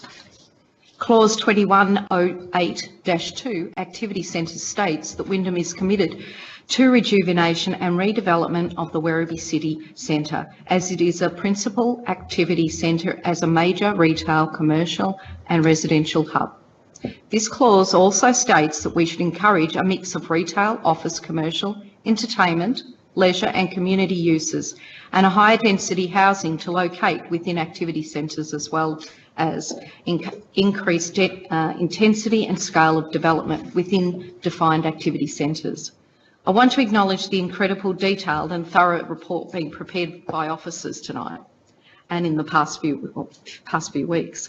You can see for yourself the detailed analysis of the relevant planning policies, especially on pages 168 to 174. I note the vast number of areas where the application complies with the requiring planning rules and amenity standards. And I did want to discuss briefly one area where the proposal is not compliant. This is the height of the proposed building, which is just over 4 metres higher than the preferred range cited in the activity zone. Mr Mayor, I would not support this variation if it meant that the setbacks were too close to surrounding buildings, or if it meant it would overshadow significant open space or nearby residents. None of this is the case with this development. I say this with confidence given the detailed assessment officers have conducted and the numerous site visits they have conducted also. I also note that the design of a very high quality, and this is exactly the type of site where we want to be encouraging high density development and a landmark building of this kind. By doing this here, this also means we can better protect our more established and lower height areas with strong neighbourhood character throughout Wyndham. Finally, Mr Mayor, it is very encouraging in my view that the proposal will more than meet the standard car parking requirements. I note that of the 362 car spaces provided, 167 spaces are to be public car park spaces. I also note that even if the public car spaces were to be excluded from the calculation of the standard requirement, leaving 195 spaces, the commercial uses, this still exceeds the standard requirement for 188 car spaces. Yes. Mr Mayor, this will be a car park and will be a public car park, and despite the concerns of some residents that only people using the building will park there, I'm sure Council will do everything in its future powers to promote its use by the public. An oversupply of car parking is not always the case across Melbourne when councils and the state government try and get higher density developments near major activities centres. So I am glad it is the case here. And so, Mr Mayor, I'm happy to support this recommendation and approve the proposal subject to the various onerous and detailed conditions outlined in this report. Thank you, Mr Mayor. Thank you for summing up, Councillor McElhaney. Councillors, any further discussion? Councillor Shaw. Thank you, Mr Mayor. I support this motion tonight. As many of you know, that I'm actually a long-term Werribee resident. I grew up here, and Werribee is changing. It is not the place that it was when I was growing up here, and it's not going to continue to be the place that it was when my son continues to grow up here too.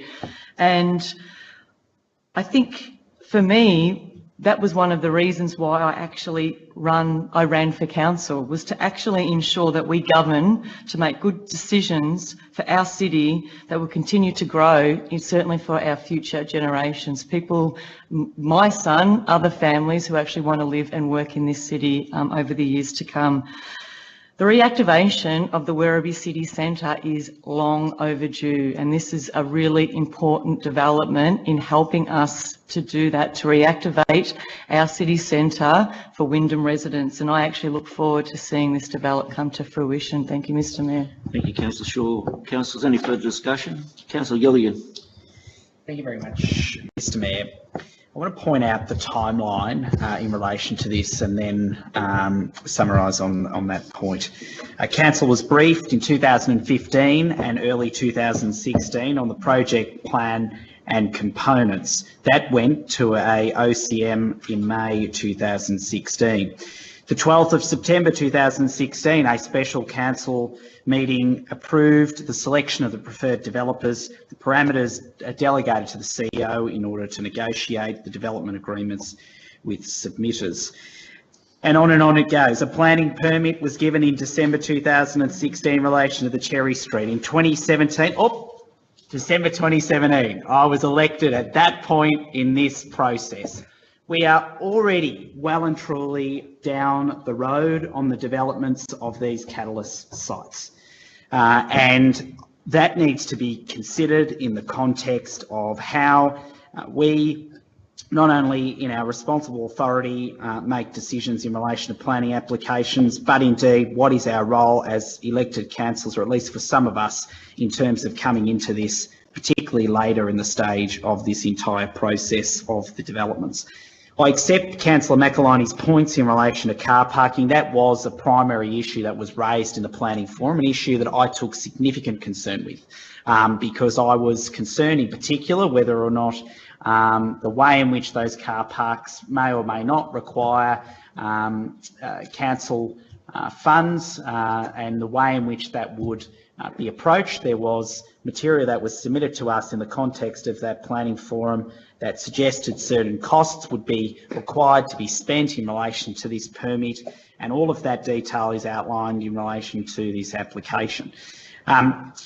So the jobs element is obviously again an important consideration, not in terms of the planning application per se, but indeed what's been said about this project. But the final point I will make, and I will be supporting this, Mr Mayor, is that this project and indeed these developments have occurred in large part well and truly prior to a number of us being elected. And there really is, I guess, some context there about how that works from a change of council term to another one in terms of already going down a certain line in relation to projects. So they're the points that I wish to make. On the planning application, I will support the notice of decision to grant a permit, but I think it is important for members of our community to consider that a number of these calls have been made well and truly prior to our election. Thank you. Thank you, Councillor Gilligan, and I think it was November 2016 we're actually sworn in. Yeah, December 2017, but being picky. Councillor Barlow, you wish through all of that. I understand that. I was just providing some clarity. Thank you, Mr Mayor, for the opportunity. I can remember I lived up the main street in Wyndham and off Main Street in Werribee, and I was growing up in Anderson Street and Francis Street and watched it. And I remember a lot of the locals saying to me, geez, you know, we thought Werribee would die when the Motley bypass came in, because it meant that all the traffic going to Geelong and that wouldn't come through. It's been nearly 60 years since people said that Werribee would die off. Werribee itself, the township, would die off and businesses would close because there wasn't that through traffic. And Werribee hasn't died off, but it hasn't really progressed either. When I look back on it, we used to have, I think, 3 petrol stations in the main street. They've gone. Shops have taken their places. But one of the things I've heard since I got into council in 1997 is that there is a lack of variety of shops to shopping. There are people who actually don't come to Werribee at all. Now, I meet with a lot of community groups, especially to people of different ethnic backgrounds and that, and I've actually had people say to me last year, Werribee, where's Werribee? They live in Point Cook, they live in Williams Landing, you know, they go, Werribee, you know, Werribee, you know. So there isn't a lot to bring people into that area. Yet, I keep hearing businesses say to me that they're struggling. There's a couple of ladies' clothing shops in that street, and I went in there with Steve Bankley during one of our walks around the town to see what people are saying and doing, and they said, I'm struggling. people said, I'm actually thinking of closing down. And so we've been talking about this since I got onto council in 97, in 2003, 2004. We tried to get developers to come in and buy some old property to build apartments to try to get more people living in the area. And the developers said quite clearly to myself and the Director of Planning, Greg Applin at the time, no way in the world are we going to build apartments in Werribee. Nobody had lived there. It's taken a long time to be able to say that if we don't actually get more people living in the area to come in, we won't have the variety of retail in that area. Businesses will continue to struggle.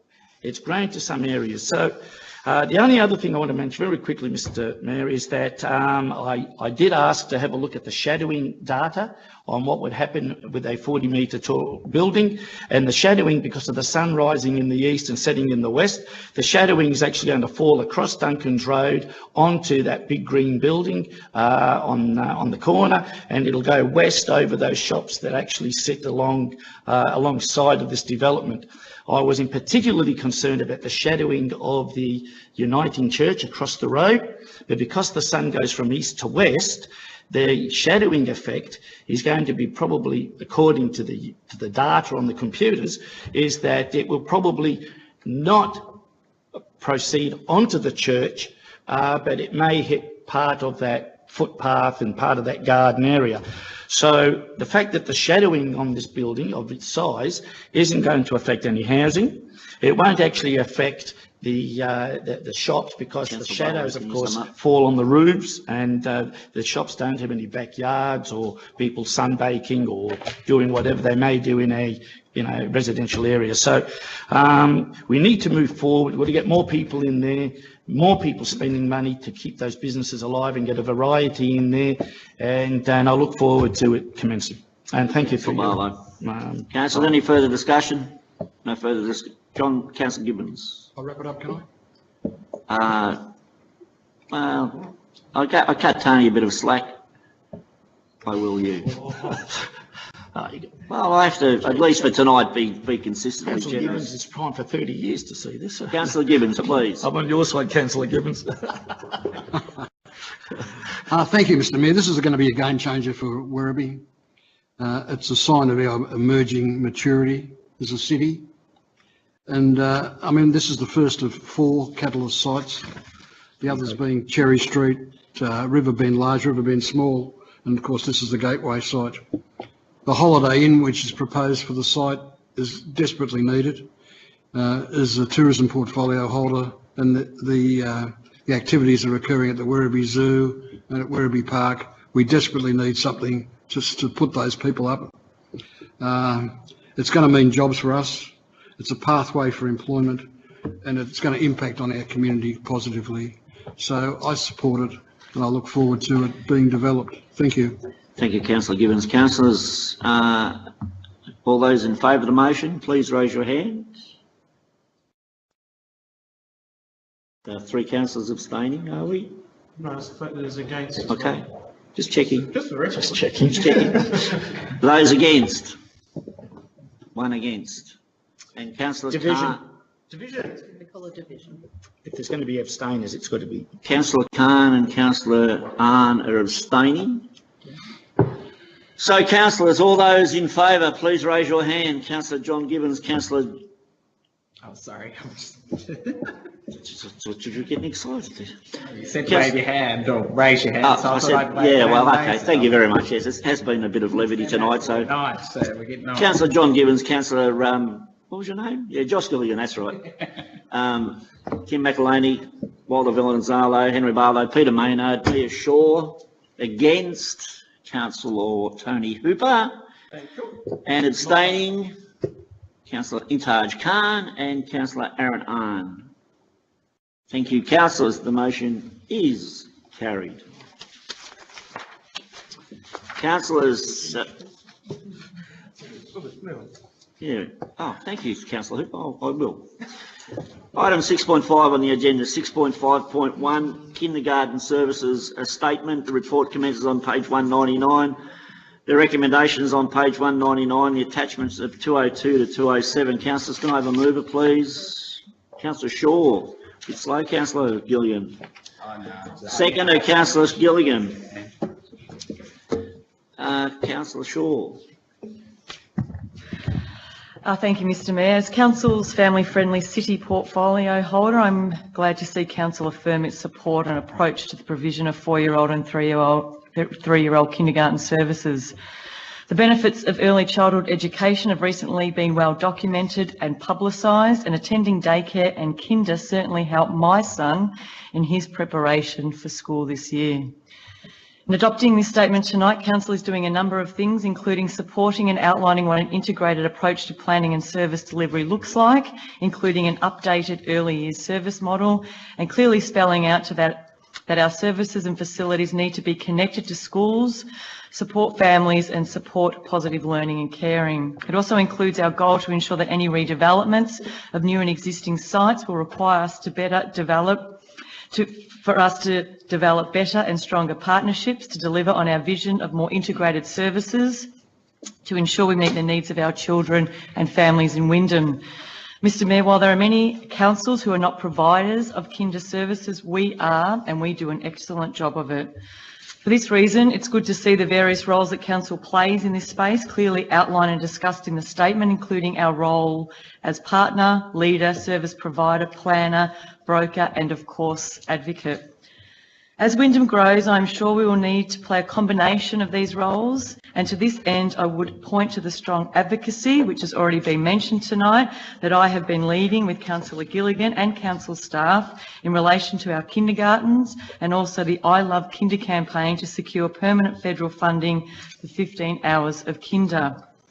My advocacy has also centred around a kindergarten infrastructure refresh for many of our older kindergartens across Wyndham, in particular in Iramu Ward. Visiting my ward kindergartens last year highlighted the need for a timely refresh that our staff and kids will greatly benefit from, and I'll continue to keep that on my radar. I want to thank our staff for the quality of the work which has delivered this important statement to our community, and I look forward to visiting all of the Iramu Ward kindergartens again this year. Thank you, Mr Mayor. Thank you, Councillor Shaw. Councillor, is there any speakers against this motion? Any further speakers for it? No further speakers. I put it to the vote. All those in favour? Against? The motion is carried. Item 6.5.2, Wyndham Family Friendly City Charter. The report commences on... Sorry. All good. Have a sip of water, Councillor Shaw. The report commences on page 208 to 211. The recommendation is on page 208 and attachments 212 to 213. Councillors, can I have a mover, please? Councillor Shaw. Seconder, please. Councillor Gillian. Oh, gee, I'll tell you what. Sort of would have been the other way around. Dynamic duo. Yeah. Councillor Shaw, obviously I have no doubt you wish to speak. I do. Thank you, Mr Mayor. I'll try and keep this one brief. But obviously I will be supporting this motion tonight because it does actually mark a significant milestone as the end of a detailed discussion by the Family Friendly City Portfolio Committee, which I chair. This is an example of how council staff, councillors, portfolio holders and the community and service providers can work together to make a difference. If you were to ask me to summarise what is different about this draft Family Friendly City Charter, I would say that a Family Friendly City Charter, this one, is designed to be broader than a child-friendly or an age-friendly charter. We believe it is the first of its kind in Victoria for local government. The Charter recognises and focuses on a diverse range of family groupings in Wyndham and the need to both target and support families with and without children. It articulates Council's commitment to support families throughout their own life experiences. Mr Mayor, as the report outlines, the vision for this theme states Wyndham will be a family-friendly city. The intent of the Family Friendly City Charter is therefore to provide principles that describe a family-friendly city, as well as how Council and partners can work towards achieving this in partnership with local families. It also outlines that in our own planning, Council needs to be inclusive as well as being mindful of a broad range of family and life cycle needs. I'm glad to see the charter reflects feedback we got from our portfolio committee to reinforce council's commitment to preventing all forms of violence or abuse against children, women or others in our community. Likewise, our support for businesses, community organisations and others doing everything they can to promote strong relationships in Wyndham and to recognise these efforts is also a very welcome inclusion in the draft charter.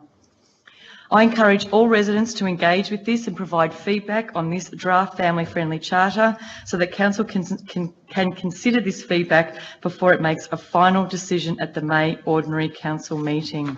Thank you, Mr Mayor. Thank you, Councillor Shaw. Councillors, is there any discussion against this motion? Any further discussion for it? No discussion, I'll put it to vote. All those in favour? Against? The motion is carried. Item 6.5.3, C1693/15 Parks Minor Contracting Request to increase spending. Might as well just leave it. Anyway. The report is on page, commences on page 214 with a recommendation on the same page. There are no attachments. Councillor, can I have a mover, please? Councillor Gilligan. Councillor. What? Gibbons. No, I was being facetious. Close to 9 o'clock, guys. Yeah, Councillor John Gibbons and seconded by Councillor Gilligan. I was just being a bit facetious. I do apologise. So JG and JG. Discussion, councillors. Councillor Gilligan. Do you want to do right? He's nodded no. Good. Thank you very much, Mr. Mayor. Well, look, I just want to use an example. I think lately in Tarneit. So look, I was out walking around 2 weekends ago, and there were a heap of kids playing cricket on one of the parks, and the investment that we make in these spaces is just so important. And when I'm walking past, and it just makes you realise the decisions that you make, particularly around expenditure, really do matter in the way in which the behaviours change of the people around us. And I know the other thought I had was, Peter Maynard, Councillor, the Mayor was here, he'd be saying, where are the bloody ovals for these kids? But the important part is that we're seeing that transition of young people using the parks for recreational activities in a good way, in a positive way, teamwork, camaraderie, and us investing in these parks, but also the incredible comms work we do around showing that we're investing in these spaces, putting up our Wyndham Park signs and saying we're going to redevelop this space. I know there's a strong interest around gym equipment being potentially in parts of our parks in the municipality. I've heard quite a few residents interested in that space.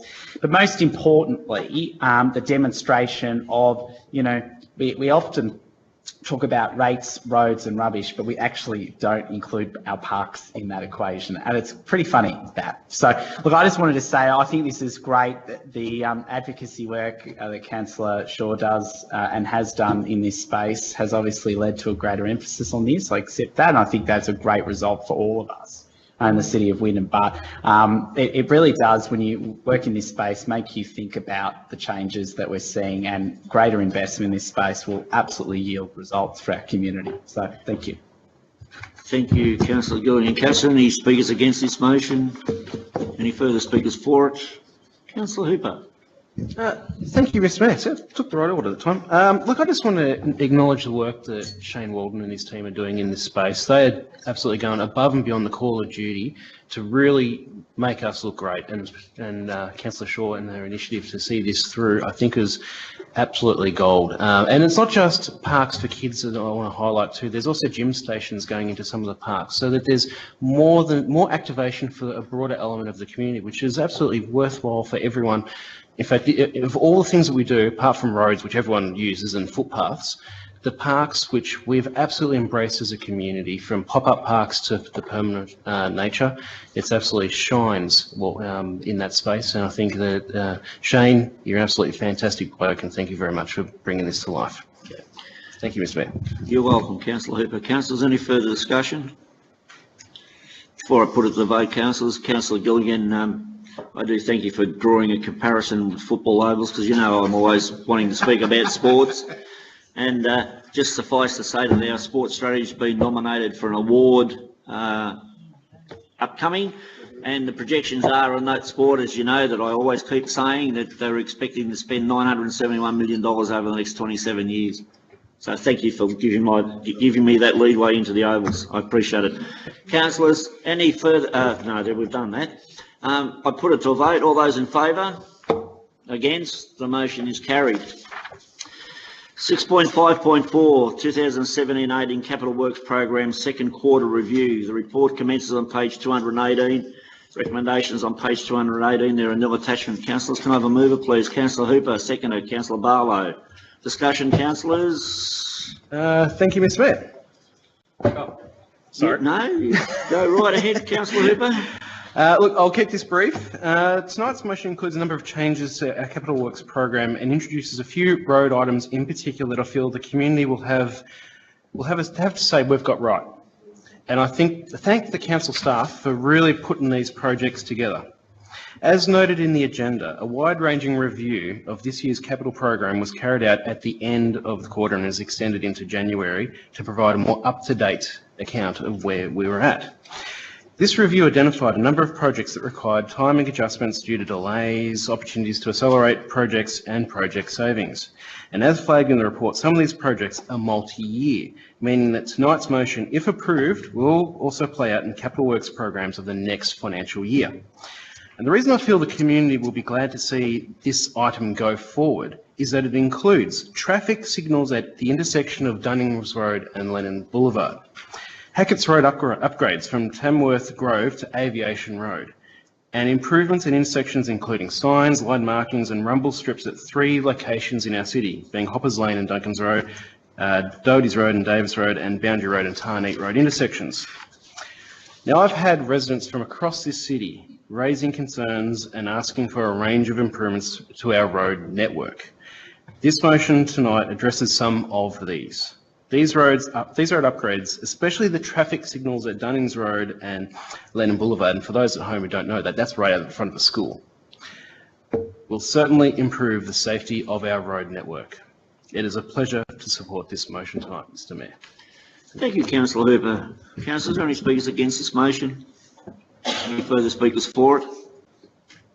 Councillor Khan. Thank you, Mr. Mayor. Look, what Councillor Hooper have said it now is just a great thing to do. What he just acknowledging how much work we're doing, how much work is required in a city. But you know, I've sort of looking the fact what we're doing it, and I've just got this figures which says that, you know, 17 and 18 we proposed the budget 133 million. Then obviously we reviewed the budget, what happened in first quarter, and then we reduced this to 131 million. It's listed page 220, Councillor Josh, if you're interested. And now with that, now we revised the budget, which is on quarter one, it was 131 million. Now, this page clearly says that now we are minusing $11 million, which is says a project adjustment at Q2. Is there a point of order about repetition of documents? If it's not in there, then Councillor Gilligan, I'll have to disallow your point of order. Sorry.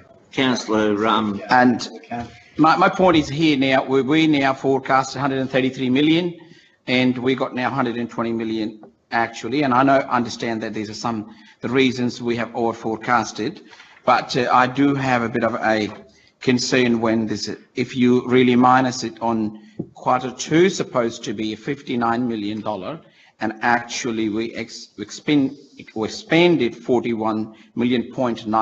So that's a significant variations to the actual what we forecasted.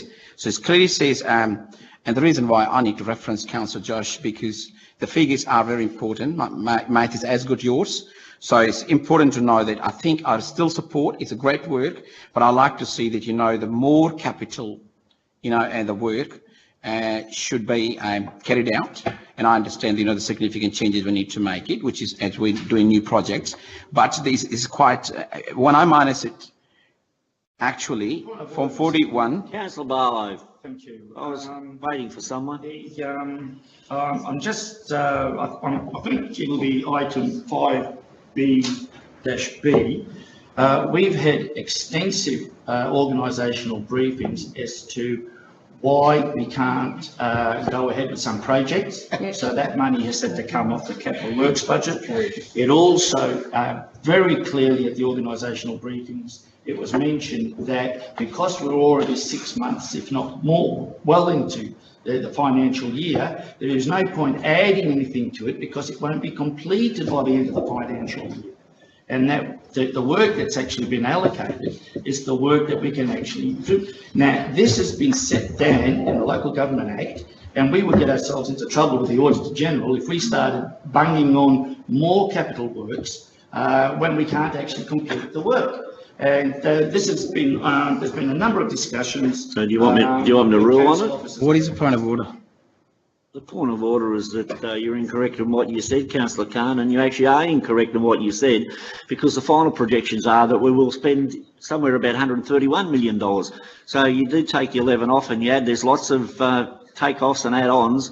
So actually, Councillor Barlow is quite correct in what he's saying. So please continue, Councillor Khan. Thank you, Mr. Mayor. Like I believe that, you know, I have a responsibility to actually make a commentary on it, because what I was talking about. You do have a responsibility to make commentary on it, and I also have a responsibility to correct you when you're wrong, and I am correcting you when you're wrong. If you were at the briefing, you would have heard the projections are 131 million. Now, please carry on.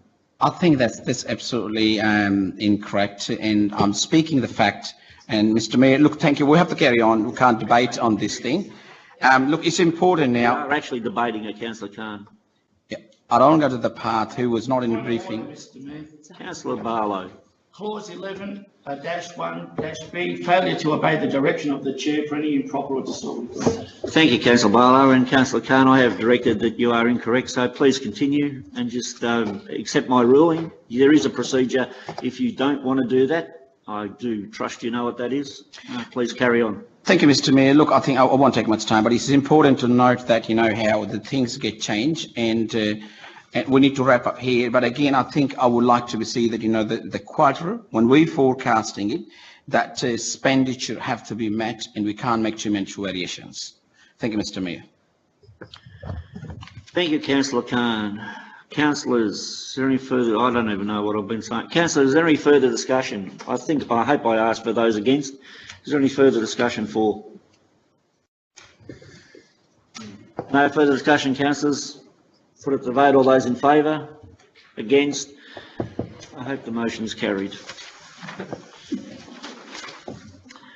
Councillors, item 6.5.5 on the agenda is the Financial Management Report, December 2017. The report commences on page 224 with a recommendation on the same page. There are attachments, page 227 and 238. Councillors, can I have a mover, please? Councillor Barlow, seconder, please. Councillor Hooper. Discussion, councillors. Councillor Gilligan. Thank you very much, Mr. Mayor. These documents contain what is undoubtedly reckless and absolutely ransom-like behaviour. We are obviously seeing an issue in relation to the RDF operational update in these financial reports, with projections of financial losses in the millions of dollars. I would point out that if this were a trade union situation where there were picketing, those people would be hauled before a Fair Work Commission and advised that that behaviour, should it be deemed to be obstructive, would then be cast out or potentially given personal fines. In this instance, we have a situation where, sure, we have an appeals process that is underway, but obviously at significant cost and detriment to this community. And so this ransom-like behaviour should be questioned by the community. At what cost, millions, at what cost are we going to accept this sort of behaviour in terms of being able to appeal on a process and have it take so bloody long? So I thought it would be important to highlight in the context of the RDF operational update what it costs ratepayers when you have a small part of the community. I wouldn't want to compare the amount of people to other particular scenarios, Mr. Mayor, but let's just say a handful or there. So being able to dictate the play on behalf of millions of people. These are families that are paying rates. These are individuals, residents paying millions of dollars. These are people that are asking us to build the roads, the infrastructure that they want and need. And now we have, at the end of this financial report, what is very clearly a ransom-like behaviour that is preventing us from going on and doing what we need to be doing in the best interests of the community. So it is concerning, but I do respect, obviously, a rights of an appeals process, but I obviously also respect the need for an immediate action around this particular site, and I hope those that are responsible in this space will give that some serious thought. Thank you. Thank you, Councillor Gillian. Not while I'm counting, you have said bloody 3 times tonight. So I'm bloody angry about this, Mr. It's 4, and it's quite understandable. Councillor, is there any speakers against this motion? Any further speakers for it? No speakers, further speakers. I'll put it to the vote. All those in favour? Against? The motion is carried. Item 6.5.6, response to notice of motion, recommendation 4. Oh, sorry, notice of motion 572, recommendation 4. Reports on 239, recommendation on 239. Councillors, can I have a mover, please? Councillor Khan, seconder. Councillor Arn. Any discussion, councillors? No discussion. Was that yes? Sorry, I beg your pardon, Councillor Arn. Speak. Thank you. Thank you, Mr. Mayor. I think this report does give residents a clear understanding of the status of the transport and car parking related issues that mentioned in the notice of motion. And I also strongly suggest the community to read tonight's adopted advocacy strategy as it states how we will be advocate on those issues. Thank you, Mr. Mayor. Thank you, Councillor Arn. Councillors, any speakers against the motion? Any further speakers for it? There being no further speakers, I put it to the vote. All those in favour? Against? The motion is carried. 6.5.7, Assembly of Councillors, reports on page 243, recommendations on page 243, attachments 244 to 248. Councillors, can I have a mover, please? Councillor Khan, seconder. Councillor Barlow. Discussion, councillors. No discussion. I put it to the vote. All those in favour? Against? The motion is carried. Item 7, notice of motion, there are nil. Item 8, council seal. 8.1, tender award.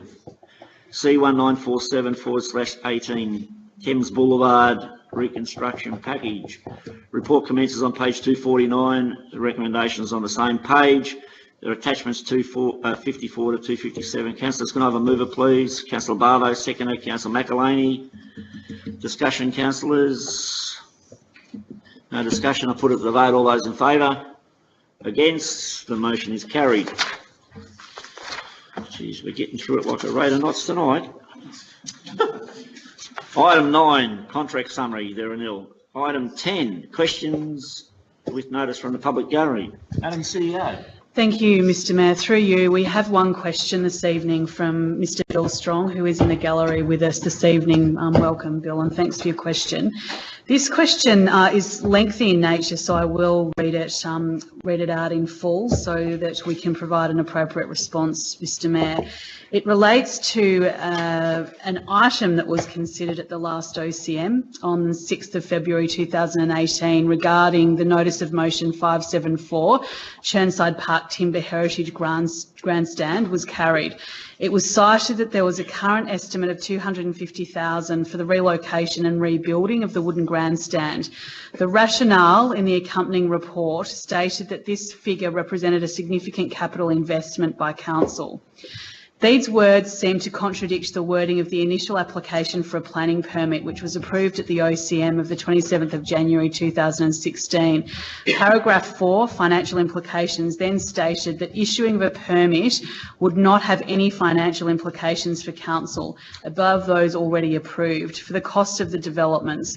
Could council please explain this apparent financial contradiction, not any financial implication, or indeed $250,000? So, Mr. Mayor, with your indulgence, I'll refer that through to our Director of City Life, Jenny McMahon. Thank you, Madam CEO, and through you, Mr Mayor. Thanks for that question, Bill. I will confirm it in writing with you, but I believe that the original planning permit that was granted for the timber grandstand was in relation to relocating it, but basically it was to be boarded up and be unusable. So when it came back to council for some further discussions, it was felt that it would be better to at least have it as a usable grandstand, and that was the additional cost that was attributed to that. But as I said, I'll confirm the detail with you in writing.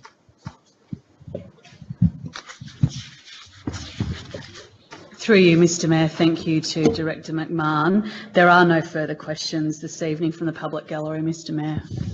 Thank you, Madam CEO. Councillors, item 11 on the agenda is Councillor Delegate Reports. The report is on page 258, recommendation on page 259, attachments 260 to 267. Can I have a mover, please? Councillor Tony Hooper, and seconder, Councillor Walter Villagonzalo. Discussion, councillors. No discussion, I'll put it to the vote. All those in favour? Against? The motion is carried. Item 12, urgent business, there is nil.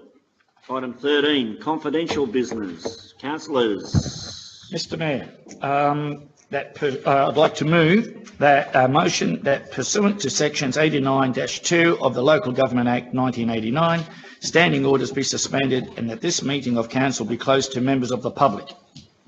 Can I have a seconder, please? Councillor Ahn. Discussion.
Barlow. I don't know.